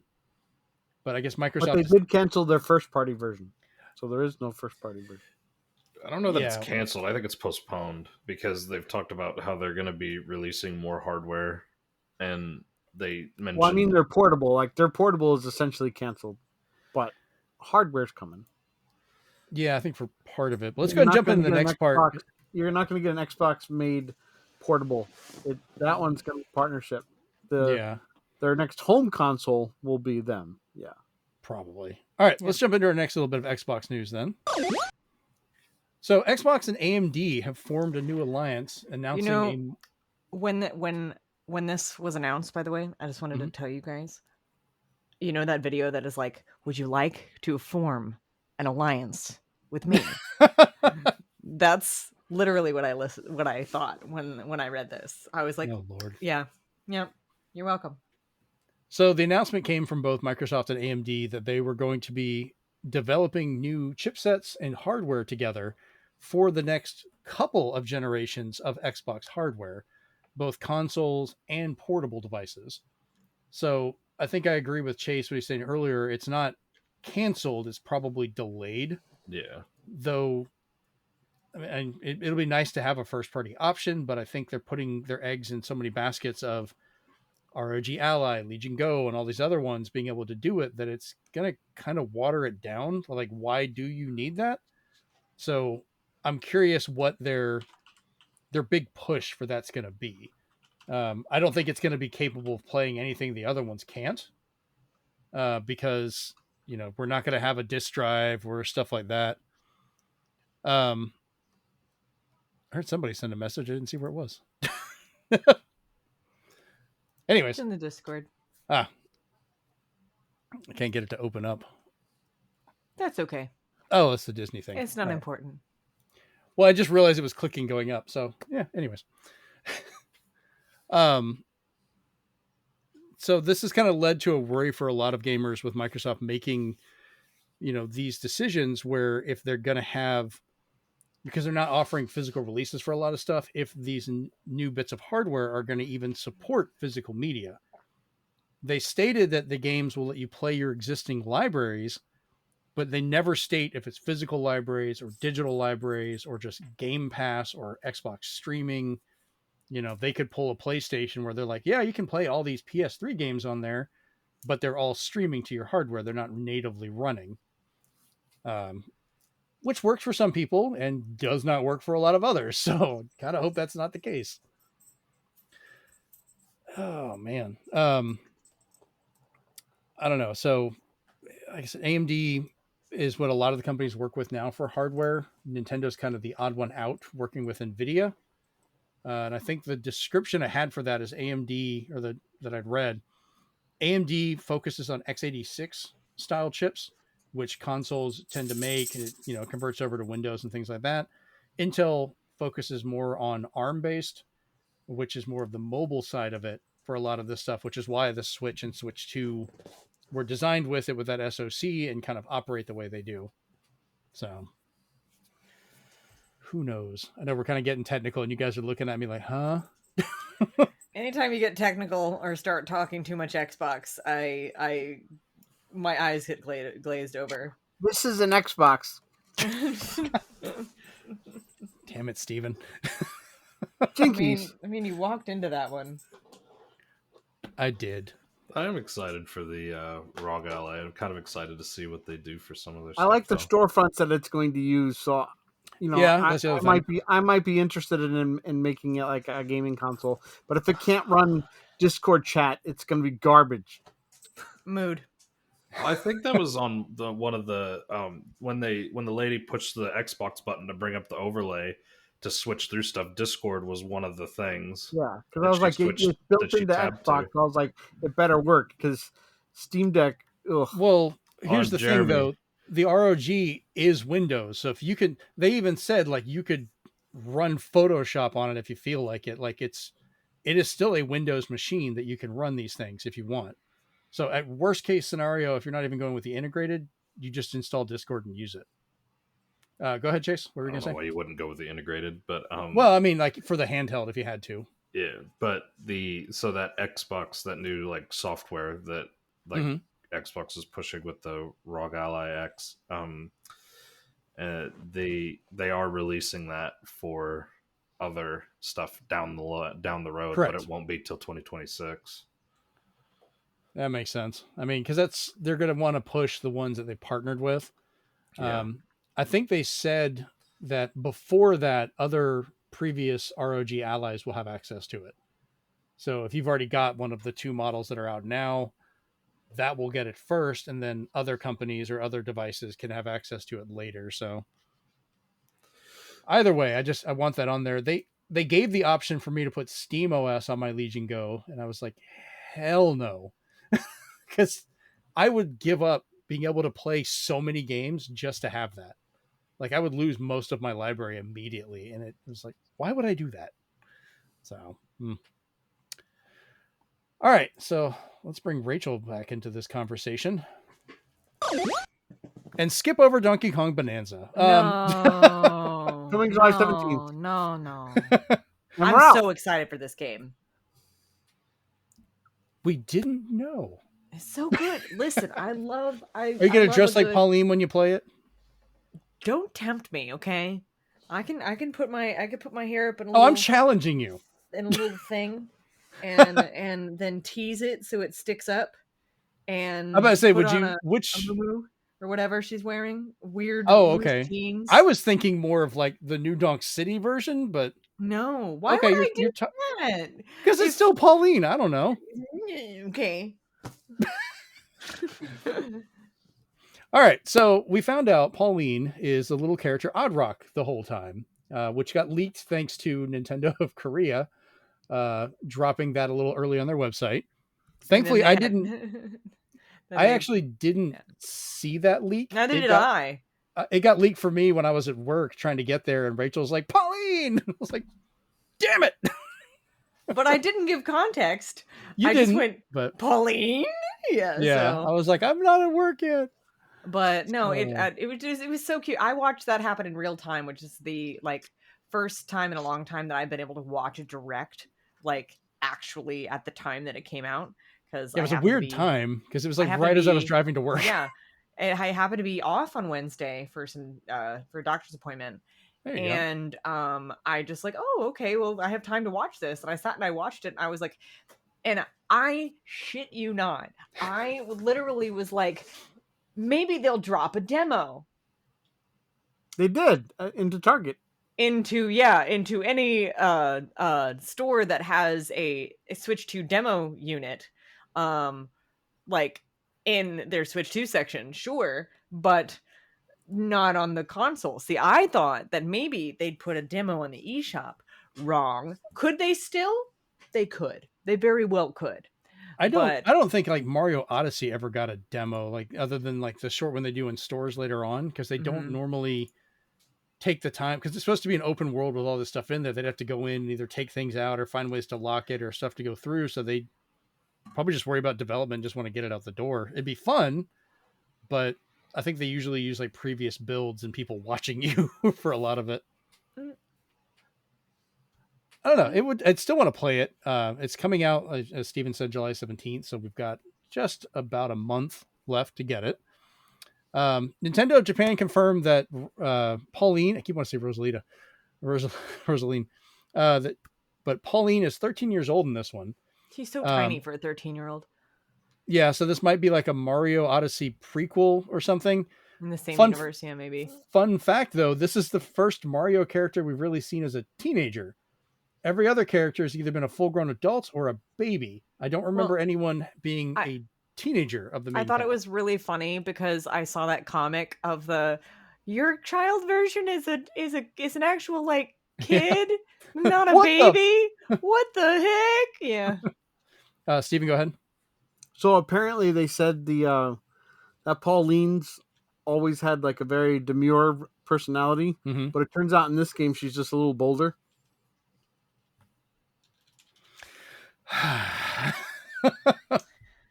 We need some sound effects for every time a bad joke is told. Screw you, buddy. What the ass, guys? Exactly. I thought it was funny. It was funny, but it was still a bad joke. It was all over your face. Yeah, Chris, I could tell you were really I kept laughing. that one from Chris just to use it right now. Oh God, I miss this when I'm not here during the week. So the levels let you take you deeper in a cross-section map of the world, which I thought was kind of funny. Once again, physics and logic be damned. They're pulling a King Kong where it's like, hey, the further underground we go, we're going to find blue skies or yellow grass or water. And it's just like, none of this makes sense. We don't give a damn. So who knows?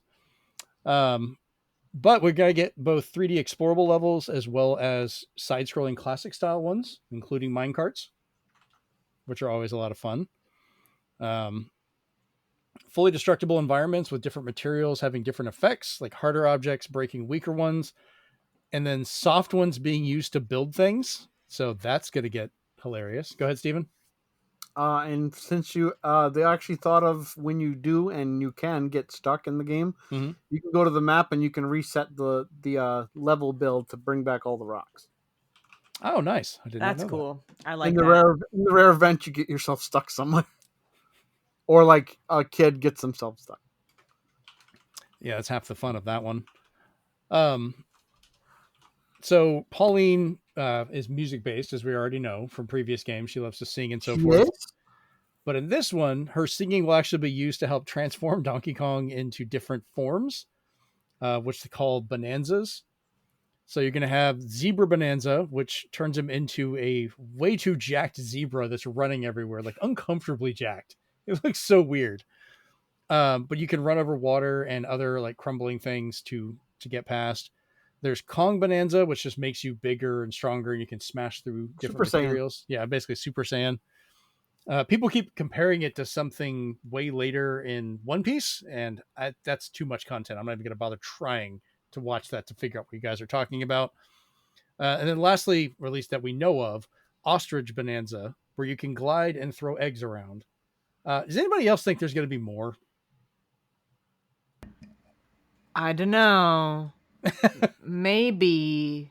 I like the art that I posted from that one person because they did one where if he turns into Bear Bonanza, that Pauline gets a Kazooie outfit.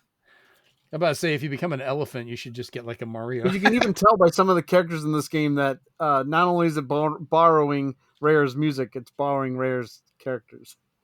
I'm about to say, I don't think it's borrowing. I think Nintendo probably got the full rights to all of it back, and they're just using it as they want. But collectathons are back, as was well known from Donkey Kong 64, where you could collect pretty much everything in existence. But now they have a couple different things you can get. There's Banadium, which you can get either as a full banana-shaped stone or in little banana slice rock chips, which I thought was pretty funny.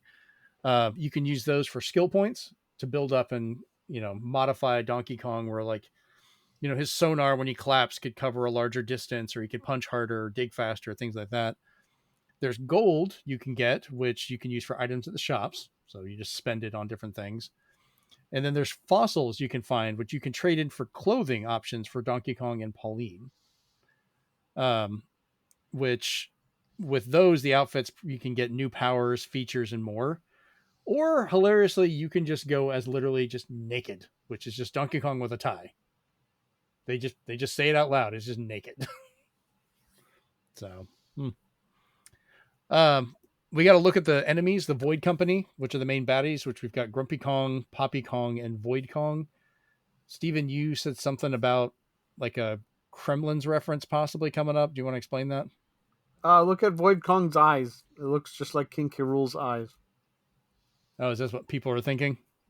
One's huge and one's squinted, and I was like, could be somebody masquerading. It could make sense because like all the giant enemies they make seem to be like alligator based, which is a lot of like the Kremlins and stuff like that. So there's at least a reference to it. And since we saw everybody else who's in the game, it adds more credence. True. Nintendo is still keeping amiibos alive because we have another amiibo announced that is releasing on the same day, which is a Donkey Kong and Pauline amiibo, which actually has her riding on Donkey Kong's back. So it's one standard amiibo. If you use it, it gives you Pauline's diva dress, which I guess is a version of her red dress from New Donk City and Mario Odyssey, just way shorter. So I guess technically, Rachel, it still would make sense to wear that dress.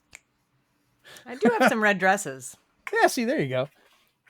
It's the red suit would be the trickier one, I think. Just because finding a red suit. I don't, even you, I don't think is just going to have a red suit. I swear to God, if you go somewhere and pick up a red suit. But that's perfect, because then when she doesn't use it for Pauline, she can use it for Carmen Sandiego. Okay, that might be a legit reason why she would have a red suit. This is a fair point. I could probably whip that together. I'm scrappy like that. You seem like you would do a Carmen Sandiego. You feel like you would be that person. Listen. I love me a good mystery game.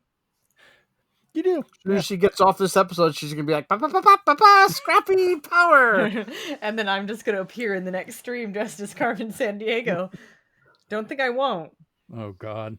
Don't tempt me. Don't you need a red trench coat for that? I guess get away with a suit. Yeah, she's been updated a few times. I'm about to say, yeah, it depends on the art style. It all depends on the game. Yep. The Donkey Kong series amiibos, which I'm curious, this one should still work. This was the Skylanders one that I've got. But you can use all of those, which would be Donkey Kong, Diddy Kong, King K. Rool, both the DK and DD wristbands, which I didn't realize they said DK and DD, which I guess is just Diddy Kong for the way they did it. But they create giant gold Kong letters. Like you just get 4 letters, KONG, that drop down. You can pick them up and throw them as explosives, which that's going to be kind of an interesting one to use. All other amiibos are compatible, but they give you a sphere of different materials you can use, be it ice or rock. I don't know if they're going to be set for each amiibo or if they're just randomly given. So if they're actually set, that's going to be a lot of amiibos I have to go through and find out what they do. If it's random, I'm just going to pick whichever ones are at the bottom of the shelf and not worry about it. So, all right. We also did find out you can unlock discs, which are basically records that you can find in the game. And you were talking about the music earlier, Steven. This is where the DK rap popped up again. And once again, say what? Take it to the fridge. 100. They confirmed so far 110 music tracks. That's a lot of music. So far, Grant Kirkhope had no clue that they put the DK rap in there again, and probably still will not be credited after Hopefully, it got he gets used a in check in the mail. The best intro to a game ever. One of the best intros. I absolutely love it. Yes. I don't know. Did he even get paid for the use of it in the Mario Brothers movie? Because I don't know if that's one of those things where like Rare had the rights to it because of Donkey Kong Country or Donkey Kong 64. Maybe they sent him a banana. Oh, that would be a dick move. Golden banana. I'm about to say if it's gold, not as much of a dick move. Banana. Yeah. Oh, banana. It'd be even worse if it actually just said that when you pressed a button or something. Yeah, it's about to say. Probably. As soon as he opens the box. Ooh, banana. Oh, man. There's a photo mode. Yay me. Because I absolutely love photo modes. I've been going through Mario Kart using that a lot. I've been using it in Cyberpunk. Sadly, Yakuza doesn't seem to have much of a photo mode, so I can't do anything in there. But Donkey Kong will be a pretty good one. So there is a co-op mode available, which this is kind of a weird one. 2 players, one controls Pauline using the Joy-Con 2 mouse controls to shoot out words as she sings. They get sent out as like rocks, like 3D rocks of the words that can hit and break things. But you can kind of scan different materials. So you can turn the words into gold, which also makes me wonder, if you copy like sand or soft materials, can you shoot and build bridges and things? Like, can you use that in a constructive way while you're playing? Like, that's kind of what I'm wondering. Play with kids for a whole new challenge while they destroy the whole world around you. Yeah, I've already figured with this, Jennifer is going to be controlling Donkey Kong. I'm going to be controlling Pauline because I can use the mouse controls, I think, better than she can. And see if I can at least help her do something while she is pure chaos. I will try and keep her alive. We'll see. You can play nearby. You can play via Game Share with a Switch 1 locally, which I'm glad to see they're kind of supporting the Switch 1 in certain ways for this. Though I've also seen and heard that it runs really rough with the Switch 1 sometimes. So take that with a grain of salt. You have to, just like the pictures show, and Chris can attest to this, you have to be facing each other with the systems. You cannot play with one in the dock and one on the couch. Don't do that. Really? You cannot play not facing each other. Don't do that. You will get horrible results. Oh, okay. And you will get lag that makes you think you're playing on a Commodore 64. I almost miss the the GVA cable. I want there to be a link cable for Switch. That'd be great. Like, That would be cool. Somebody did test that on Wind Waker. It doesn't work. Oh, It would be nice though. They You know, put it there in are the going to GameCube be adapter, put it in the Switch 2, and played Wind Waker, and it was like, sorry, we can't find the Tingle tuner. I mean, because you could technically put a USB to Ethernet adapter on the top of each Switch and connect it via an Ethernet cable. Like, that would be great. Although the Super Nintendo mouse does work on Switch 2. that's interesting. That's hilarious. Because I tried a wireless Bluetooth mouse. Did not work. But yeah, with a couple adapters, you can use the Super Nintendo Mario Paint mouse on Switch 2. Hilarious. You can do the Game Share locally or online with 2 Switch 2s, though. Have we tried that for Game Share locally and see if it runs any better? I'm so scared. Huh? No, I haven't.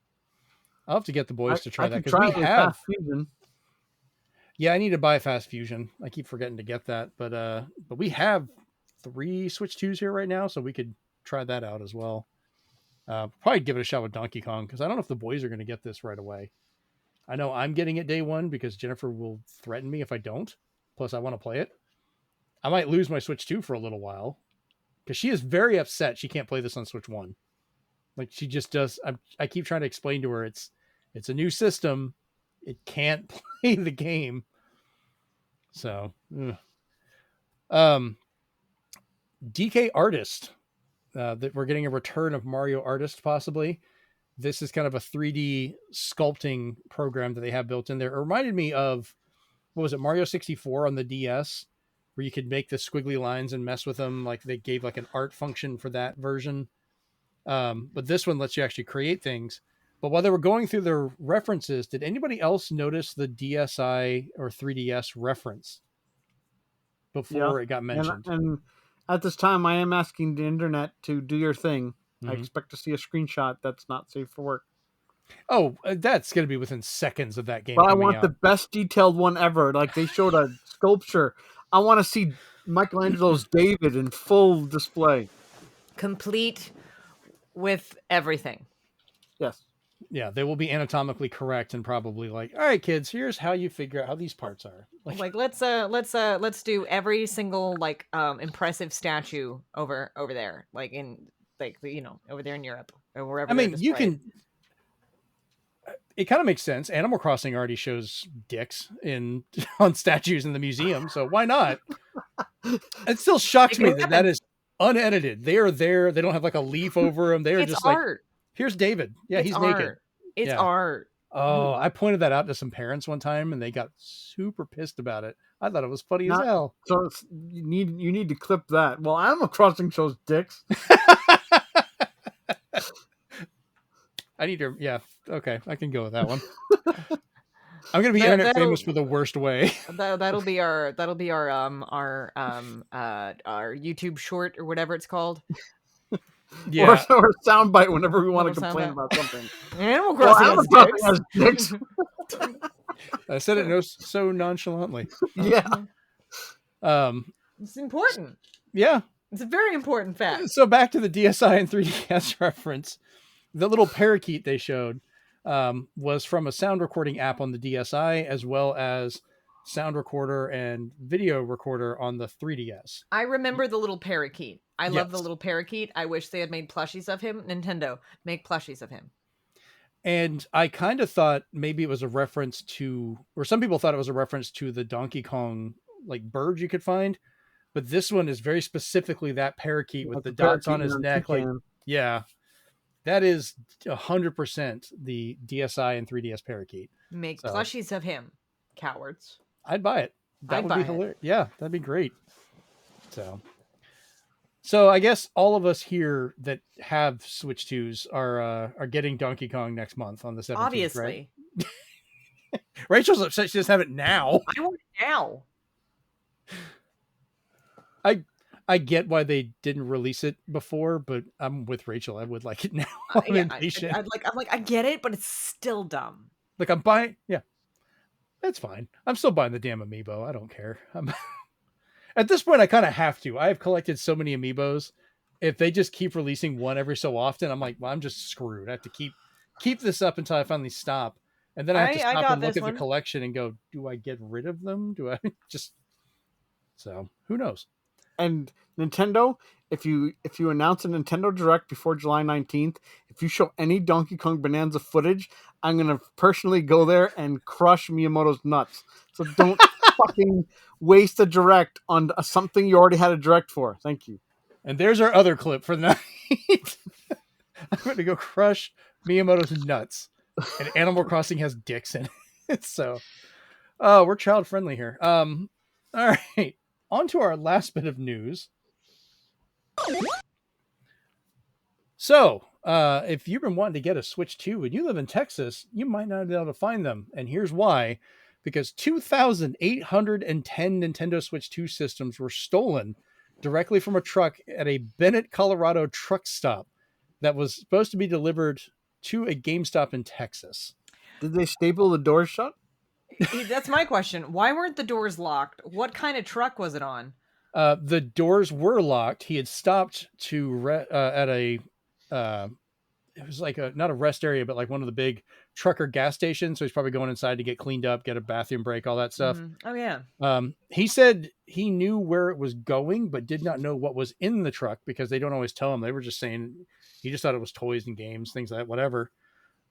But when he got back, he found that the back of the semi truck had been broken open and they had removed the pallets of stuff from the truck. How long was he in there? He might have been waiting to go to the bathroom or take a shower. Like he could have been there a good half an hour or longer. But that's okay. Because they're I'm meant trying to take a break for a while. All right. But they got security cameras. But You think wait. they'd- Okay. We're gonna assume The people that. who broke in, though, were they pro members? Okay, but here's my question. Corporate greed. Yes, That's but not what I here's- meant to here- hit, but whatever. Here's my question though. A pallet, right? Yeah. You guys have seen a pallet. You know the Oh, size of a pallet. Yes. How many pallets fit to almost 3,000 Switches? That is a lot of pallets. Do you know? Okay, that would take a lot of people to actually do that, especially if you didn't have a pallet jack to get into there. That brings new meaning to Power to the Players. Like there's a lot of moving parts here. Yeah. Someone who is involved with minorly a little bit with shipping as part of their job. Oh, I have to and deal with trucks and stuff like this all the time. So like I'm trying to visualize how they could have done this. And one, the man would have had to have been in that truck stop for at least 30 minutes at Yeah. least. And also, and another thing too, is there was no power to the truck, so they couldn't have operated the lift gate. So it would have taken them even longer. If they don't have a pallet jack, they don't have a lift gate, they access. You would have had to have quite a few people to be able to pull this off. And a lot of time. So he probably, actually not even 30 minutes at least, he probably would have had to been there in at minimum an hour, and there would have been at least maybe 5 people involved at the least. This is a bigger mystery than why people are still playing No Man's Sky. I can't even put my head around it. I'm trying to figure out how they did this. To be fair, boggled. It could have been one of those things where he went in to use the restroom, take a shower, but a lot of these big truck And stop eat. areas, Yeah, they've got too. restaurants and stuff too. Yeah. So He probably would have been there for at least an hour. Yeah. Yeah, I mean, I don't remember the exact name of the one. I remember I read it earlier, and it is one of the big type truck stops that you've probably run. like Loves or Pilot. Actually, I think it was Loves. Loves. But here's the thing too: a lot of those larger Loves, especially if it was in Colorado, they have not only security cameras, but some of them have on-site security monitoring those cameras, because they're supposed that's a lot lizard prevention kind of thing, right? And so kids go look up what a lot lizard is. Don't do it. So here's kids shouldn't be listening to this anyways. No, exactly. Yeah. So here's my thought: is if there's at least 5, probably 10 people involved, if there's active security and people monitoring the cameras, and this would have been a big thing, that says to me that security must have been in on it too. Yeah, I mean, to know where he was the whole time. I don't know. Like that's a weird one. Not necessarily, because the problem is with security, just in general, security's not there to prevent; they're there to document. And report. Insurance purposes. If they had seen it and immediately reported what they saw going on, because this would have taken time, almost 3,000 switches, that's at least I'm trying to determine how high the pallets were stacked, how large the switches are, whether they're all in cardboard boxes and then stacked, because then there's I think you can stack them about 4 or 5 feet high depending on what the rules are in that state. For a pallet. Each long box was shipped with 6 systems in each long, because I had to unpack them in 6 during the launch. So there was 6 in each one. So they're about a long box about that big. Yeah, so they're about that big and that tall. And so there's 6. So multiply that, but that is more. That is like a lot of pallets. That's a lot of pallets. So this was very involved, and I think there's more to this story. And I am just boggled by I'm curious to see where it comes out. So monetarily, this was about $1.4 million worth of Switch 2s that were stolen.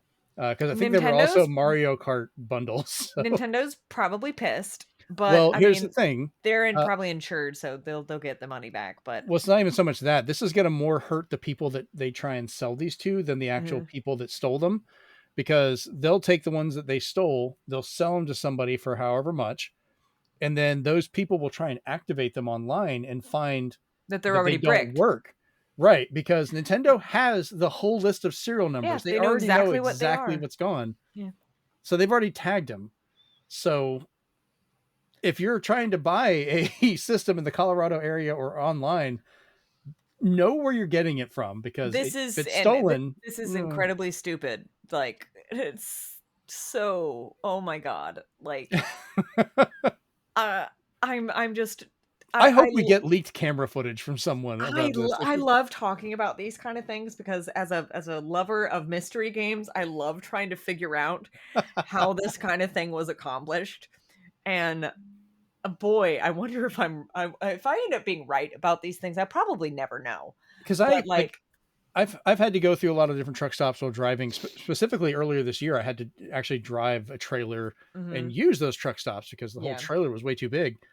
And the way these things would park for long-term parking back there, I never once saw a guard. So Chase, you were 100% correct. Like they're not like walking around. No, they're not walking around. I was just walking around and nobody noticed. But there usually are security cameras. But they were. So I don't remember seeing any from this area, but we were parked kind of further out where they had a resting area where it's just a bunch of them parked, almost like a Walmart parking lot, except all of them were semis. Yeah. Well, if nothing else, this will, because that's a lot of money. This might encourage truck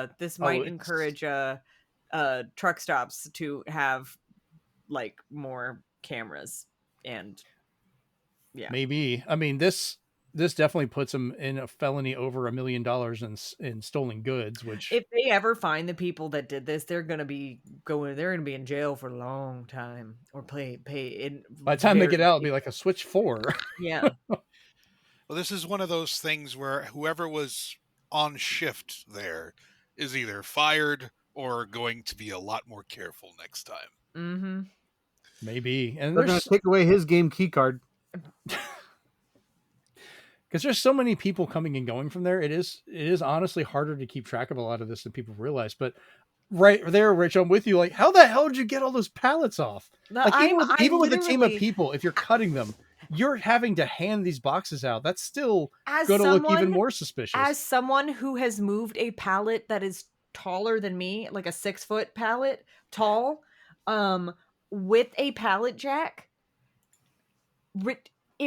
you cannot just get it off the truck. Well, a lot of trucks will have a pallet jack in there, and then if they have a forklift of some kind, they could get it. But like, even then, it's still getting weird. Then, they couldn't. The truck was off. They couldn't just use the lift gate. Well, they didn't have a lift. It was just open the doors. Yes, I know. Truck. But the thing they used the Stargate. Yeah, but not all the trucks have lift gates. That's not that kind of truck. This is a semi that you would just back up to a loading dock and they would just go on and off. Okay. But still. So yeah, it's not a delivery truck. They're not going to have that. So, but still, either way, that's a weird one. It's still very strange.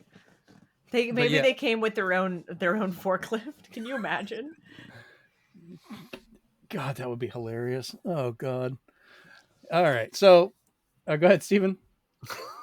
Just to pivot off of this, I do have some breaking news as the trailer has just dropped. Oh man. Sonic CrossWorlds have now officially announced and shown off SpongeBob SquarePants and Patrick Star are coming to Sonic Racing. Amazing. So far the season pass will include Minecraft, we saw, SpongeBob, we have Patrick Star and SpongeBob. TMNT Mutant Mayhem is going to be in it. So more Ninja Turtles. I'm just doing the sound for reference. Go ahead. And Avatar Legends is also going to be in it. And then 2 more mystery crossovers. Wait, so Avatar Legends as an Avatar The Last Airbender? You got it. So basically they're embracing Nickelodeon. But these... So instead of Sega properties, we're getting... So far, we've got 4 other properties. So, Steven, you absolutely hate this, right? Because you wanted Mario to be nothing but Mario. You can't have anything else in it. I do hate this, yes. Okay. I just wanted to make sure you admitted that. I loved having Persona and Yakuza in there, but these other ones, I'm like, please don't do this. So I'm laughing right now because now we can possibly, you know how sometimes there's banter between the racers when you run past them. At least that's the way it was. And I want to hear Sonic and Zuko yelling at each other. Let's go. Jesus. Emo boys. Let's go. Appa needs to be a car. Right. My God, yes. Appa, yip. Momo needs to be a throwable object, like a weapon. A special weapon. Oh God. All right, well, we're going to finish that up and move on to the speed run. What a way to end the news. Well, Nintendo, people are willing to steal so many of them because the Nintendo Switch 2 sold over 3.5 million units in its first 4 days, making it officially the fastest selling game console in history, not just in Japan or US, but worldwide. To give comparison, Switch 1 sold 2.7 million in the first month, sitting around 152 million sold so far and creeping up on that 160 million for PS2. PS4 took 2 weeks to cross the 2.1 million mark, and PS5 took 7 weeks to hit 4.4 million. So yeah, for everyone complaining that the Switch 2 cost too much and no one should buy it and no one should want it, it was all screaming no actual follow through. Everybody bought the damn It thing. had the opposite effect. Those arguments. I think I pissed somebody off one time when they said, I'm not buying it. It's like, that's cool. We're buying 3 at my house. And he's like, what the shit? Mm-hmm. It's like, Yeah. It's like, oh, you're not buying one? Oh, well, more for me. Yeah, we made up for you. Don't worry. And still had extra. Next up, Sony seems to be removing the regional restrictions they've been pushing onto their PC releases. So now God of War Ragnarok, Last of Us Part 2 Remastered, Spider-Man 2, and Helldivers 2, most importantly, will finally be available in more places to play. So I wonder if all those people that bought Helldivers 2 originally that lost the game during the first freak out and change from Sony can go back and play the game that they may still own on Steam. So who knows? We'll get to see more people. I also didn't realize Bahamas was one of the countries they did not allow PlayStation on at the time. Huh. I saw the list and was like, wow, Bahamas was one of the blocked countries? That's weird. So the Beach Boys song was all the places it was banned? Maybe that's... God dang it. And Brian Wilson just passed away. That sounds good too. So well timed, my friend. Wow. Oh, man. Speaking of Sony and Bungie have delayed the release of Marathon from September 23rd to a yet announced date that they will talk about later in the fall.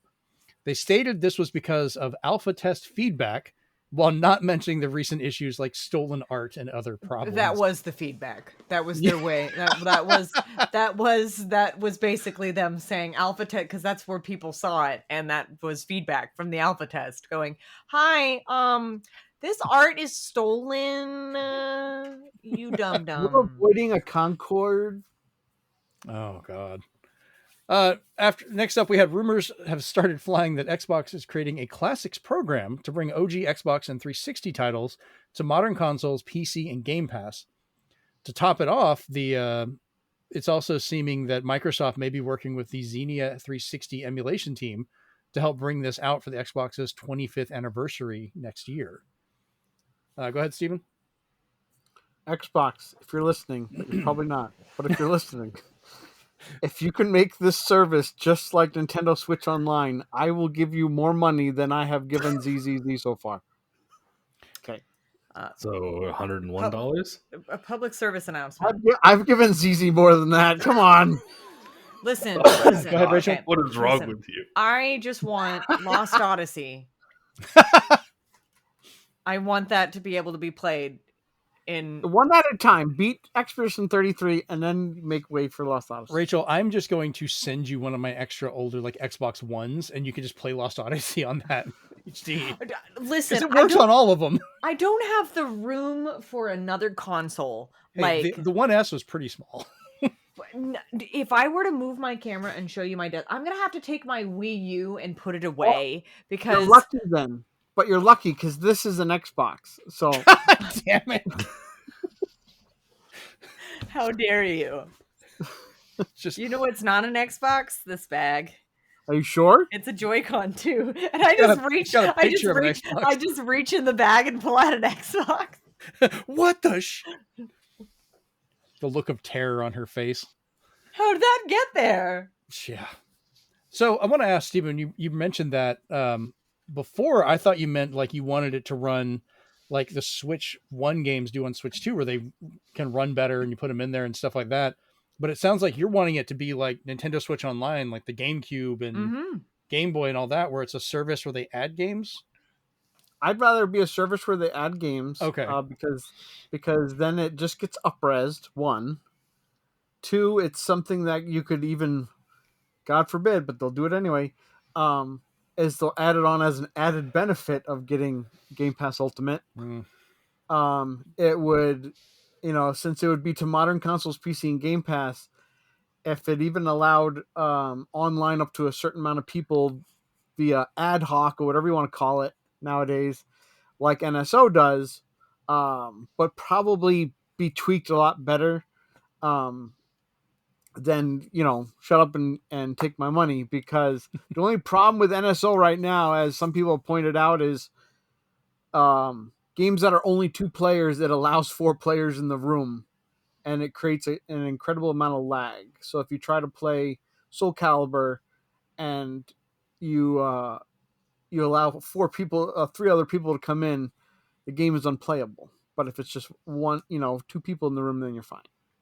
Yeah, I So, think that's intended more for a one-on-one type but thing but anyways. I think for the creators of Xbox Live, they'll have all of that figured out. So if they can do it like that, where games that weren't previously playable online are, like if I could play Warriors with somebody, I'd be ecstatic. Okay, fair enough. And lastly, our bit of news here. Barrett Dr. Demento Hansen has announced he will be retiring from radio after a 55-year career showcasing comedy and novelty music. Did anybody else here grow up or listen to Dr. Demento as kids? No. I was Chris, busy Steven? poisoning pigeons in the park. Okay, so Steven We did. have him to thank for Weird Al. So. We do. Played wonderfully by Rainn Wilson in the Weird Al movie, which was so funny. I remember being a kid, having to listen to Dr. Demento. I was staying at my friend Patrick's house at the time. And if it was kind of like overcast or a little bit of a thunderstorm type weather, which we get a lot in Florida, we could kind of bounce the radio station from Tallahassee and start picking it up here. And that was how we would listen to Dr. Demento's show when I'd be spending the night over there. And, that's where I, first heard like Star Trekking and all that stuff. And that's why I was so happy earlier this year. I found the CD with a lot of those songs on it from Dr. Demento while I was traveling and have been listening to them here once again. So, 55 years, that's a hell of a long career. You know what needs to happen now, though? We What? need a Dr. Demento compendium. He apparently has like 8 collection albums that he's put out. No, we need, like, the way Weird Al had his big collection of everything. We need a Demento version. I kind of wonder though, because Weird Al could do that because he made the music. Demento was playing them, so he'd have to get licensing for all of them. It'd be great. I'm not saying like he'd be the only one benefiting off of it. Yeah, I'm sure people would probably be more willing to go with that. It would be like, now that's what I call Demento Volume Infinity. I could see him going with that name too. I hate that so much. I could see it. Now that's what I call Demented Volume. Oh man. All right, let's jump over to the big question. So this week, the big question we have is, would you find it easier to give up physical media for games if companies were to push a more open and compatible mindset when it comes to the titles you purchase, like how Xbox is seeming to go? So this is more like, I like having my physical media because I can play them on the hardware I have, regardless of internet connection, things like that. But I have had the temptation of ease of use for Play Anywhere and things like that, where I could buy a game digitally, play it on PC, play it on other stuff, play it on handhelds. So I want to get you guys' opinion on how this is tempting you or not in one way or the other. So Steven, I know you're going to have the other interesting answer to this. So I'm going to start with you. Would I find it easier to give up a king cut steak for plant-based or lab-grown meat? I think that's the answer that everybody needs on their mind, because there's something you're used to. There's something special about physical. Even though the instructions are gone, it's still opening that new game. It's having a gift on Christmas instead of a card with a dollar value on it. It's being able to look at a collection instead of just looking at streaming. I don't think there's anything they could do except for fix the pricing, because overall, and I'm going to say this till I die, physical games go on sale more than digital games do, unless you're on Steam. Correct. Because love it or leave it, because digital is controlled by the publishers and not the overlords, or not by certain retailers, they can get greedier. So the biggest thing I can say is Famicom Mystery Murders, whatever, that double case, Oh my god. has never gone on sale, and it never will. I'm so But sad. if it was physical, I would have bought it for $40 already. Mhm. I'm not paying $60 for 2 of them, because I was like, come on, that's asking too much. Yeah. I can understand all their other first party stuff going on sale, fine, but like, there's just some titles, especially niche titles, that they're getting there, but other people are taking advantage of digital pricing on the eShop and on PSN, where they're trying to get featured more because they re-released it, like AAA Clock. It's released 45 times, or stuff like that. So, at least with physical, you can kind of, you have stores that won't carry certain titles, or you'll have it where it's just, I don't know. It's just, I know there's benefits to digital, but when I pay $60 for a game and I still have it and I can trade it and stuff like that, it's one thing to have virtual game cards, but that's beside the fact. But when you have digital, it's still the fact that if you really love the game and you beat it in a weekend, you better hope there's more to it, because you don't, unless you're on Steam and you only played an hour or something like that, you don't get your money back. Nope. Unless you're Mind's Eye, and then PlayStation will at least give you refunds.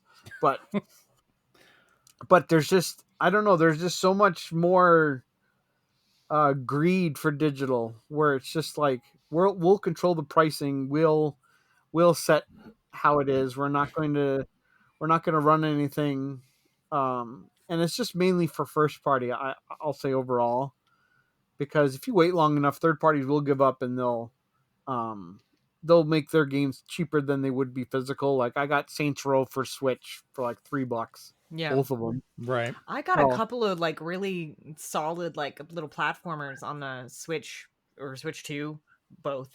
They'll work on both of them. For like less than $6. Like I got like 3 of them. But like, to your point, I think that digital games should buy, like, from the very beginning, even first party, be cheaper. Yes. Than they are, because you're not paying for distribution anymore. You're not paying for manufacturing costs. Yeah, I mean, I've said before, I'd happily pay a physical tax to get that option. There should be, the physical tax should be what it costs right now, physical. Yeah. But the digital should be at the very least, and I'm not saying indie developers 10% is not enough, actually. Yeah. If you have a physical version out there that's going to major retailers, your digital version should be 20% cheaper at the very least. Very least, yep. To entice people to buy that version, because it's, well, they said on Jeremy's defense, it helps when there's a game key card that comes with the digital code, because you want everything together as one download. Yes. Yeah. I can get that. That's what happened with me with Street Fighter 6.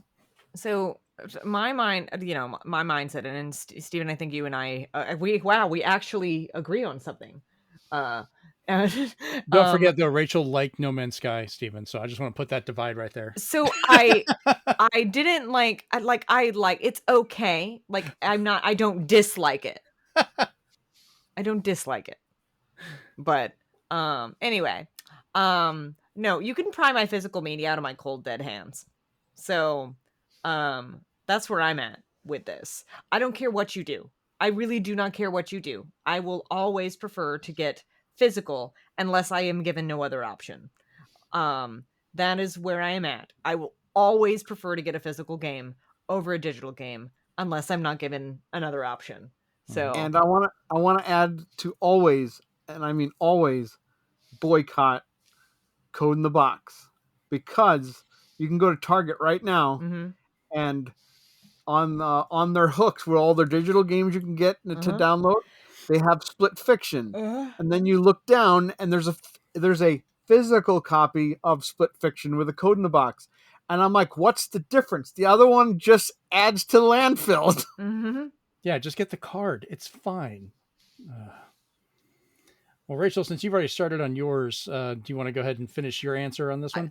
I mean, like, so here's the thing. Like, open and compatible mindset, where it comes to titles you purchase, it doesn't matter. To me, it does not matter. I'm not gonna give up my physical media. I'm not. Like, when the day I die, and whoever gets all of my games or whatever, after the fact, they'll have a great time. Like, they're gonna have a great time with all my games. No lie. This is hundreds of, probably thousands of dollars now worth of games. My books, like, whatever, but it's better. Like it, and Stephen put it best. It's something tangible for you to hold. It's real. It's the present on Christmas morning. It is the birthday present. Like, it's just better when you can physically hold something in your hand and proof that it is there. And also, you're never gonna lose that unless, like, somehow the game cartridge just dies. Which I have recently been learning. There's a couple of 3DS games out there, like that just are DOA. But like, for the most part, you will always be able to play them. Like, no question. Yep.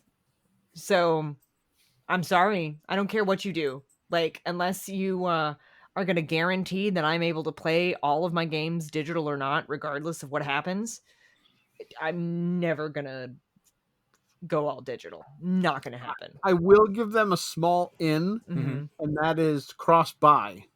Cross-buy Ooh. is rare, and the last time I've heard it is Deltarune, but that is attractive for digital. Mm-hmm. Is you buy it for Switch 1, you get it for Switch 2, you buy it for PS4, you get it for PS5. It used to be and Vita, but Right. Vita is life. All right. But yeah. Chris, what about you? Physical is in a very strange place right now, and I stopped believing in physical media the moment you could not take a cartridge, put it into a system, and play it immediately. RAIDOU made me laugh so hard when the power was out, because the cartridge was there, it was turned on, and it could not be played. At least with digital, I don't trust digital completely. There are going to be moments where I know it's going to happen. There are going to be companies that go, "Oh yeah, we said you own this, but there's some stuff we need to alter or at least censor. So we're going to take that away from you." It's already happened. So you have no control over what digital does. But physical needs patching as well. So that point is becoming moot. I think I would only trust physical again if there was a version of a game that I could get offline and keep forever. That's it. Otherwise, I'll stick with digital, but I don't trust it either. I want a digital game that I can buy once and will be compatible across every console coming forward. If I buy Super Mario Brothers on the Nintendo DS, I want it on the Switch. That's how you lose money. I will exactly. So that's why it's not going to happen. I just had another thought. I will say I hope that this isn't like a continued thing. But here's a thing. Digital, you can get faster. That is the one benefit to it in my mind. For example, the Date Everything game. Yeah. I'm having to wait until September to get my physical copy, because that's when they're going out. And I have the demo now. Yeah. So there you go. Yeah. That is when the that is like, because the actual game comes out like soon. Like the digital shipped today, and Amazon said it would be shipped in August. Yeah, like August, September. Yeah, the game's officially out now. Yeah, the game is out, but the physical edition, the one that I ordered, is not going to be here until a couple months from now. That is the one thing that these developers, these publisher, whatever they are going to have to get better at. Because that is the one issue that I see for the smaller games. The physical comes much later than it should. I kind of see the point as to why they do that. Because why though? You're punishing one just because you want the other one to be there at the same time. Because digital is done. They make the game. If an album goes gold, why didn't they release the MP3 right then? Oh, yeah. You still have to press the disc. That takes time. But yes, I know that. Why didn't they press the disc sooner? Well, you just ignored what we just said, though. If it went gold today, we could release it today, but it's going to take X amount of weeks to press the discs. We either make everybody wait for the discs to get pressed, or if you want it digitally, we get it out to you right now. Well, that's what they And then- used to do. They used to have simul releases, and it didn't matter because nobody knew better. That's because, yeah, but now they do. But you're making people wait. We may not agree with it. It's like with movies. I'm waiting on a Blu-ray to come out with a movie, but you can buy it digitally right now. Well, if that's what you want your movie, you can go ahead and get it and watch it. And I know I'm having to wait for the physical. That's part of the physical tax. Yeah. That you Not just only have to that, wait but on. physical, you usually get extras that you wouldn't with the digital release. Yes. Yeah, and it's the same with everything: music, movies, comic books. It's like, just digital's goofy. faster. It's just goofy. That's it's Disney. like 2 months from now. So Yeah, I mean, it takes time. I mean, you're talking about ones and zeros that we could send this album to. Oh, I know how taste it works. I in a just don't moment. agree with it. But that's just the reality of how it is. Like, Oh, I know about production costs and I development know, and all that. But you're saying you so- don't agree with the fact it takes time to ship things and make No, them. That's I just the know weird thing. that. I know that. I just think that they I know the process is even harder now, what with you know, the whole tariff situation, and that most discs are pressed in Mexico, and there's a bunch of different like things that have to come together to Right. even get it to work, and there's a lot going on that probably makes it even harder. But you would think that with time and technological advancement, themes get easier, but it doesn't seem like that's the case. So it's just frustrating, and I'm allowed to be frustrated because I would like know. to play this game, but I'm not going to buy it twice. So Go ahead, Steven. So there's one thing that if Date Everything doesn't do, there's going to be a pause for concern there, is that, which sometimes for me makes sense when it comes out later. Date Everything has an $8 DLC for a character who, when you do buy her, that's her whole MO, is just like, you really must wanted to date me because you paid for me to be in the game. And streamers have already said, yeah, she's $8, but she's worth it. But that makes me also think, because that's happened with physical before, is they'll delay it because they want it to be, as Jeremy loves to say as well, complete on cart. Don't give me something later. So they'll say, we'll delay it to put everything on the cart. The only interesting experiment by a company who will always do things avant-garde and off the beaten path is ironic, because their name is Devolver Digital, and they have a game that they released physically called Demon Throttle that they already promised will never come digital. You can only buy it for physical on Switch. You can never buy that game digital. I think I have that one too. that sounds like something they do. Yep. Yeah. It's just funny because their name is Devolver Digital. Which is hilarious. Chase, what about you? Because you have an interesting view with you, given where you are as well. Because don't you have a price difference depending on how you buy stuff? Yes, actually, this is a price difference. So, I mean, it's definitely a wake-up call when I found that out coming over here. Culture shock is a thing.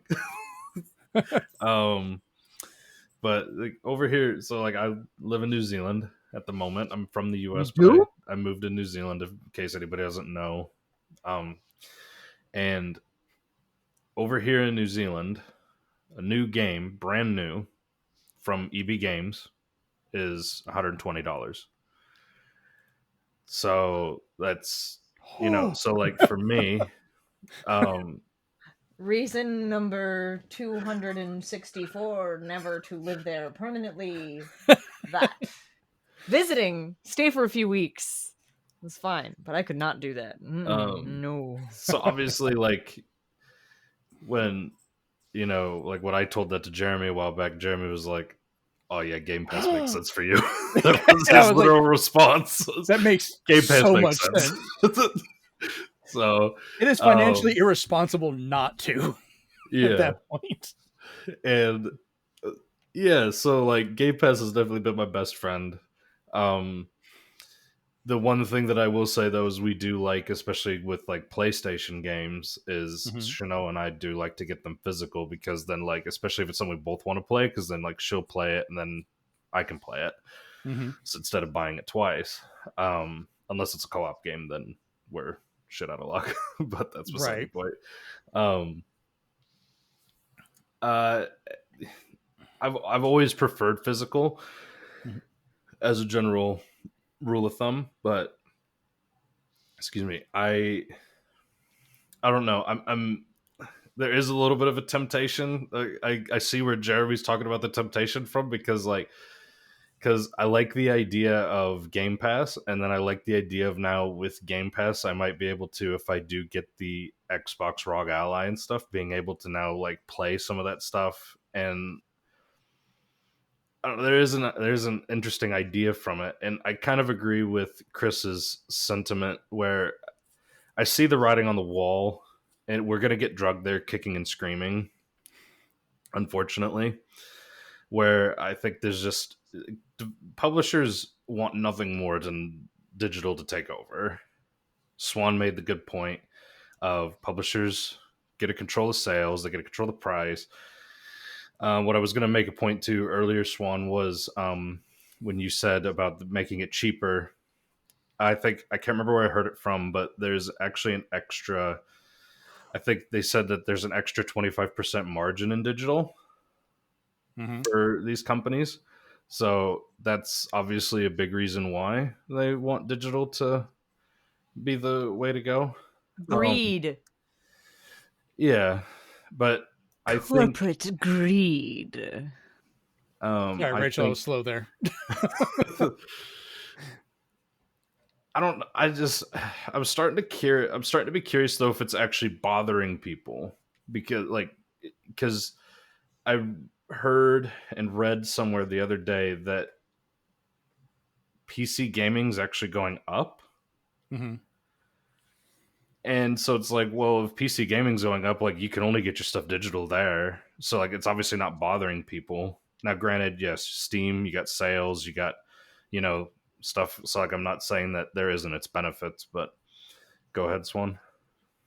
So I'm not saying digital's bothering me, but what bothers me again is not only the code in the box, because it's taking up real estate and it's no different from staying home and just buying it and being emailed the code.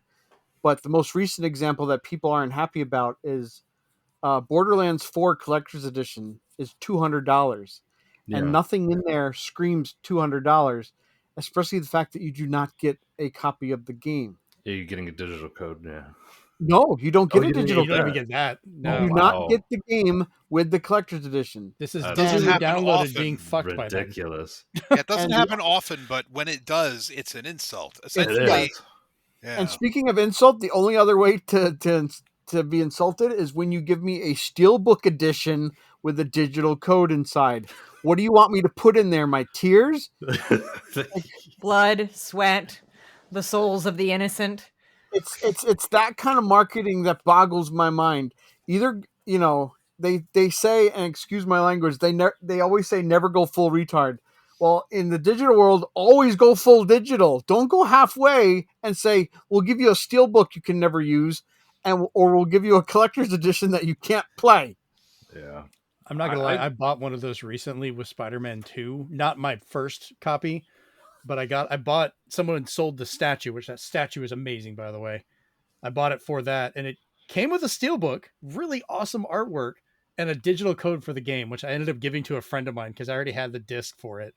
And I was just like, that's kind of weird.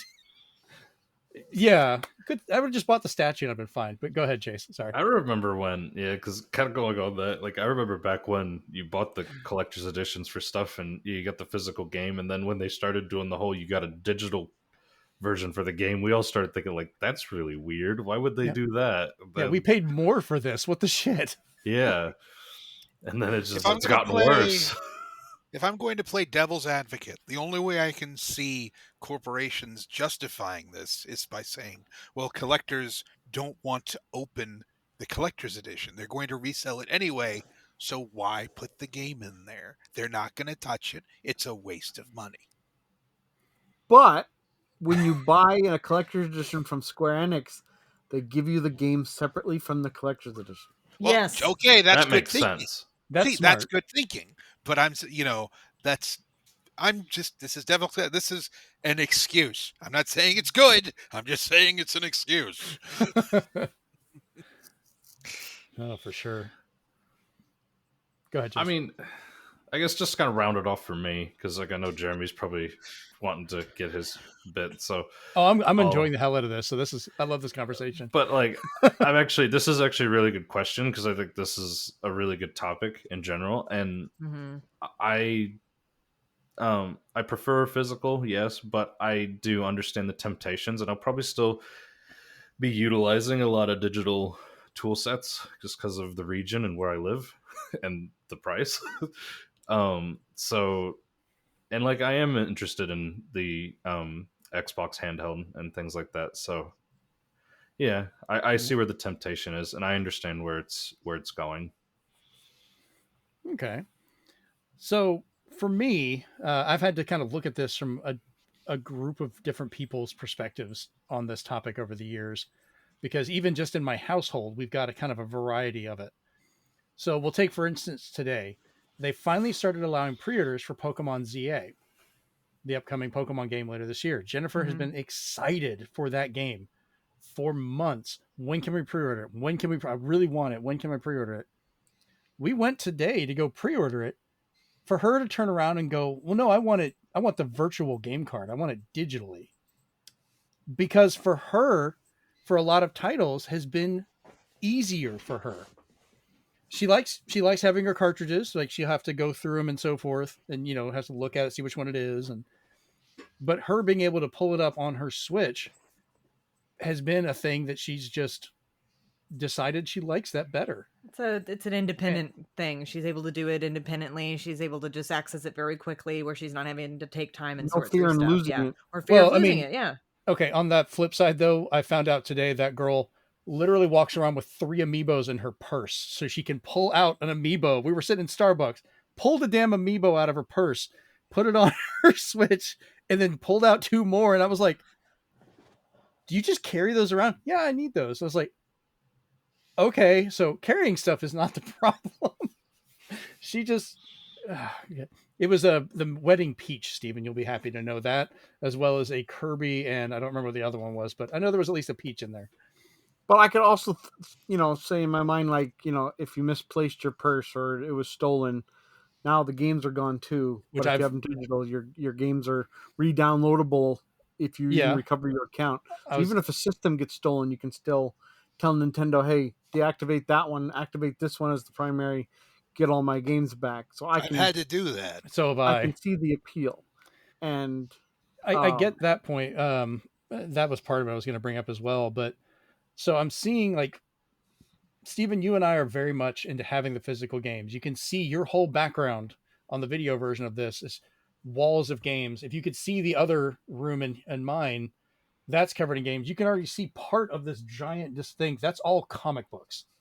Because I could get an iPad and have comic books on it, but I like the feeling of the paper, flipping the pages, seeing the art, the smell of a comic book. Like I love that, the paper smell opening up out of the bags. That's something I really enjoy. But then on the flip side, I kind of go back and forth on it with music, because it's become more of a convenience thing. I downloaded MP3s and stuff like that back in the day when I had a bunch of CDs. I would rip those because I could use MP3 players and it was kind of convenient. iTunes I started using originally, but then the DRM ended up messing it up and I lost a bunch of music because of that. So I had to find a way to play those, rip the CDs so I could get rid of it.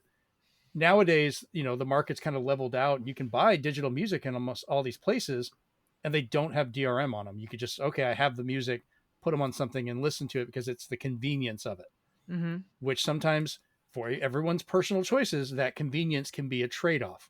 I will never trade off my comic books, but I traded off my music because for me, that was worth it. I will be honest. I have not bought like a physical like CD or an album. And up until actually very recently this year, I bought Ghost's latest album on vinyl, and then I bought the Beetlejuice soundtrack on vinyl and CD recently. That makes sense. That's actually coming out. But I have not done anymore because everything comes out on like either Apple Music or Spotify. I And was I'm going to just ask like, if you use Music's an Spotify. interesting one. I use Spotify. Yeah. Yeah, because I kind of think of it of a lot of it like Spotify.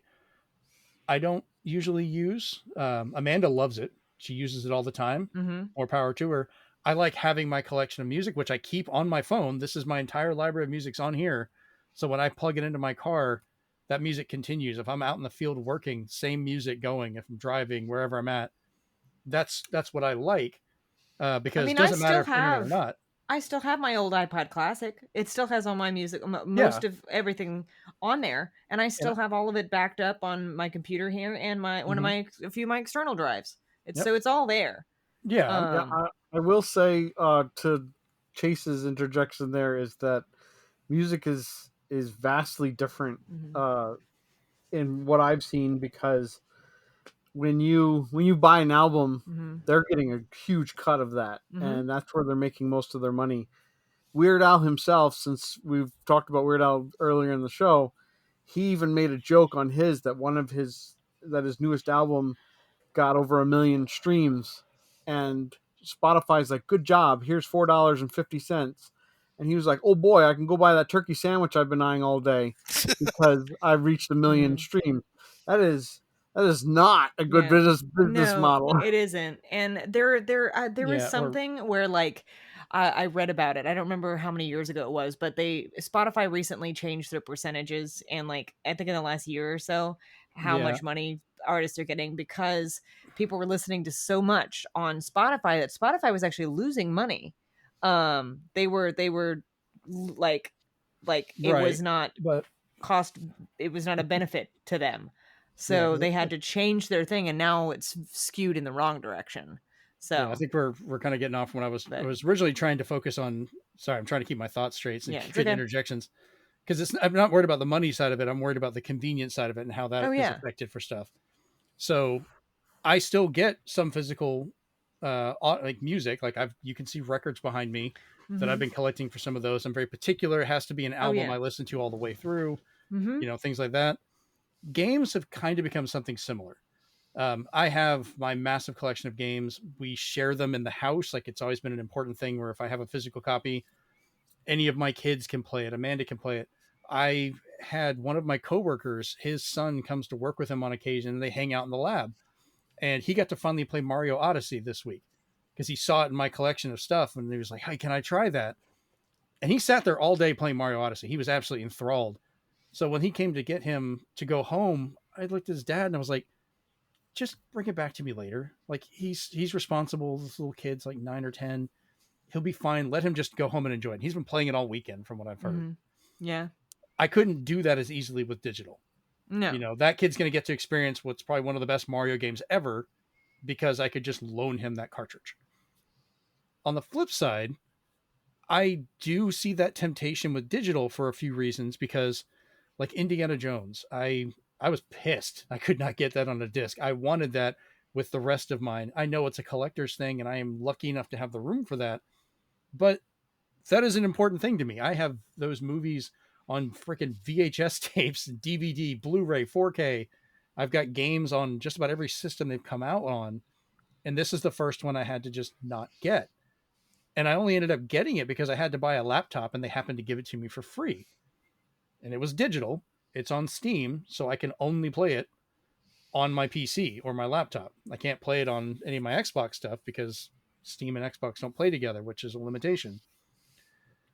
But over the years, a lot of the Xbox games I have bought that ended up being digital, I can play on my PC, including those handhelds that I have, which is where I could, this new Gears of War, I'll be able to play that on my Legion Go because they gave it to me digitally and I have it. I would rather have a physical disc, but I hate the fact that there's not going to be one.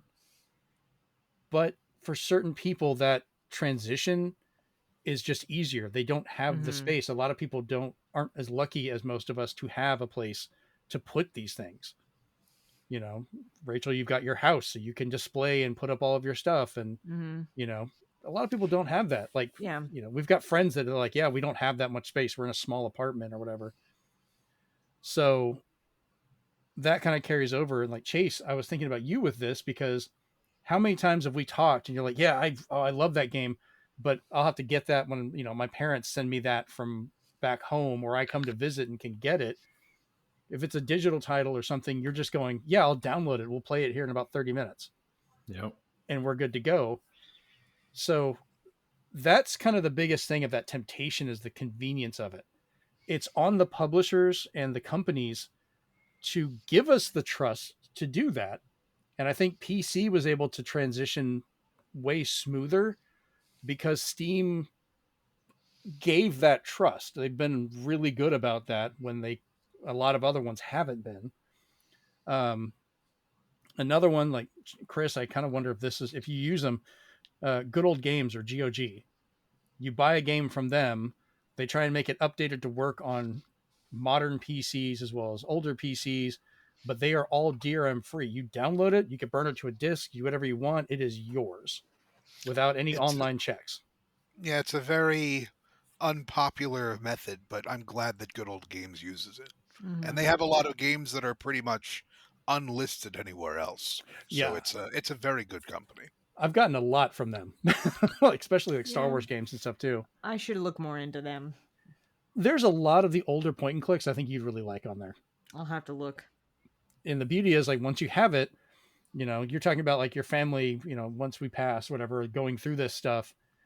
If they find like my old iTunes music, unless they know the login and password, they can't use it. But if they find a disc that has GOG games on it, they can just throw it into a computer and play them. They'll work. So that's where I'm saying the open and compatible mindset. Like Microsoft is pushing for digital only while trying to give us the option of you can play it on your computer, play it on your Xbox, play it on this ROG, ROG Ally X, whatever other system they come out with. That is a convenience that's worth looking into, but for some of us, it's a bridge too far. Like, I still think for any of these, there should be the option, and that's what we're getting away from, to choose. I will choose a physical game that I'm limited to what I can play it on over a digital game that I can play in a bunch of places, but let me make that choice. Don't make it for me. And that's what Xbox is kind of doing recently. And Steven, I think you'd agree, where they're just like, hey, if you want this game, like, oh, there's some of these you really like, you're getting it digital and that's it. And I just think people are now so accustomed to putting in a disc and having it install 100 plus gigs that they don't know that they're playing a disc key card. Because it's not mentioned on the front, and all it says on the front usually is internet required, which they're used to now. And on the back, it'll say how many gigs it'll take up. Mm-hmm. And people have, gotten comfortable with that. So when somebody's trying a new method, they're getting attacked for something that's been around. So that's the only thing that I'm like, stop blaming key cards for this or that or low sales or things like that, because overall it's, it's been happening.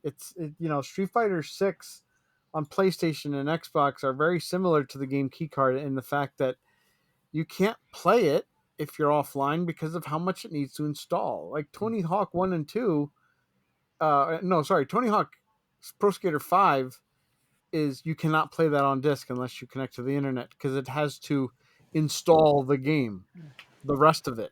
Otherwise, it's like it's a husk. It's an unplayable husk. Yep. What were we going to say, Chase? That what Swan just mentioned actually just reminded me of a little like funny thing where Chanel and I can't remember what game it was, but we bought a game and we put it. It was for her. Put it in her PS5, and then she looks at it and it's got to install like 80 gigs or something like that. And she's like, but it's on the disc. Just like, Yeah, you thought it was on the disc. It was a good joke. And I think even with games that are on disc, because of the need for faster media, they have to install and decompress. And like, take like Baldur's Gate 3. I have the physical copy of that. And unlike a lot of these games, it is complete on disc. That was the whole purpose of buying it. I could pop up in the future in 100 years with no internet access, throw that into an Xbox if it'll turn on, and it will install and play as is. But I still have to wait for it to install because it's got to decompress so much data and all that stuff. And people, It helps it run faster. well, it's not even that, but people will conflate that installation with a download. They'll just think it's the same No. bar moving. They don't care. So people don't ever think about it anymore.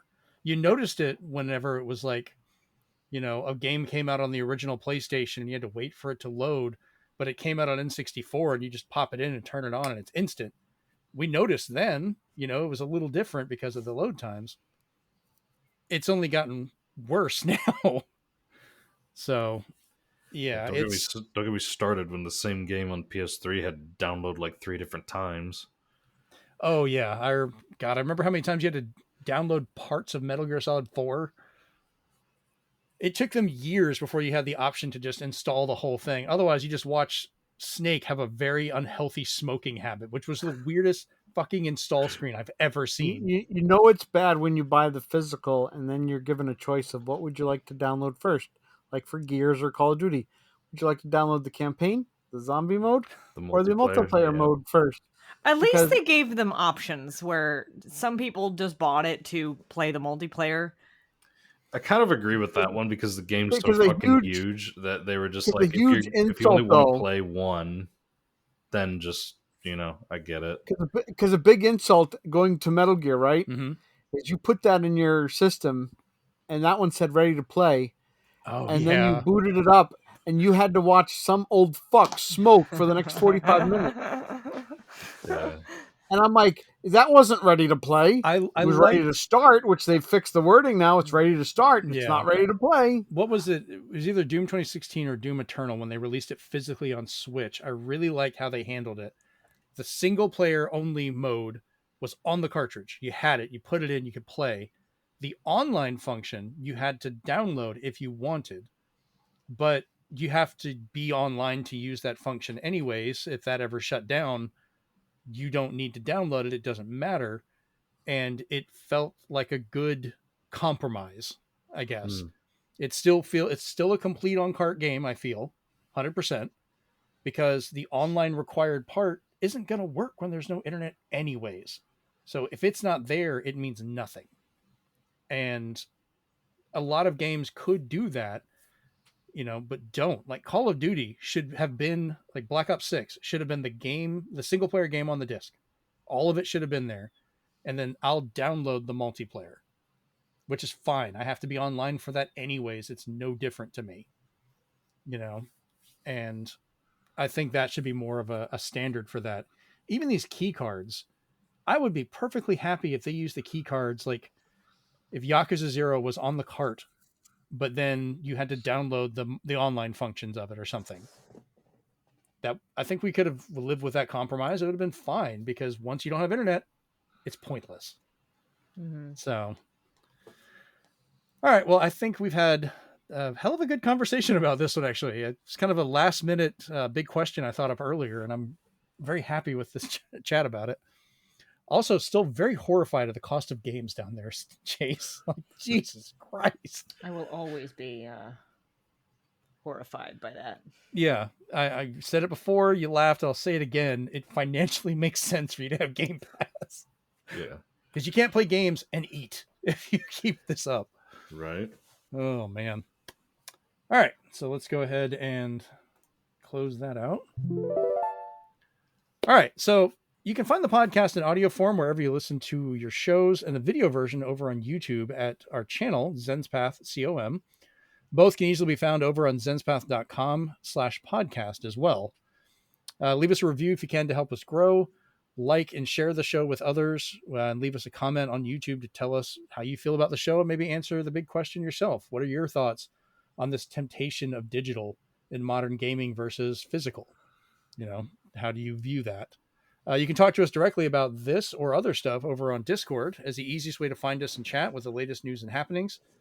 The link for that is bit.ly/Zenspath Discord. Once again, you can go to zenspath.com and find our link to the Discord there as well. All right. Well, I've been your host, Jeremy Powers, joined once again by Stephen, Rachel, Chase, and Chris. And we're out. Peace. See you at the next Atlas game, Chris. It's sleepy time. Maybe.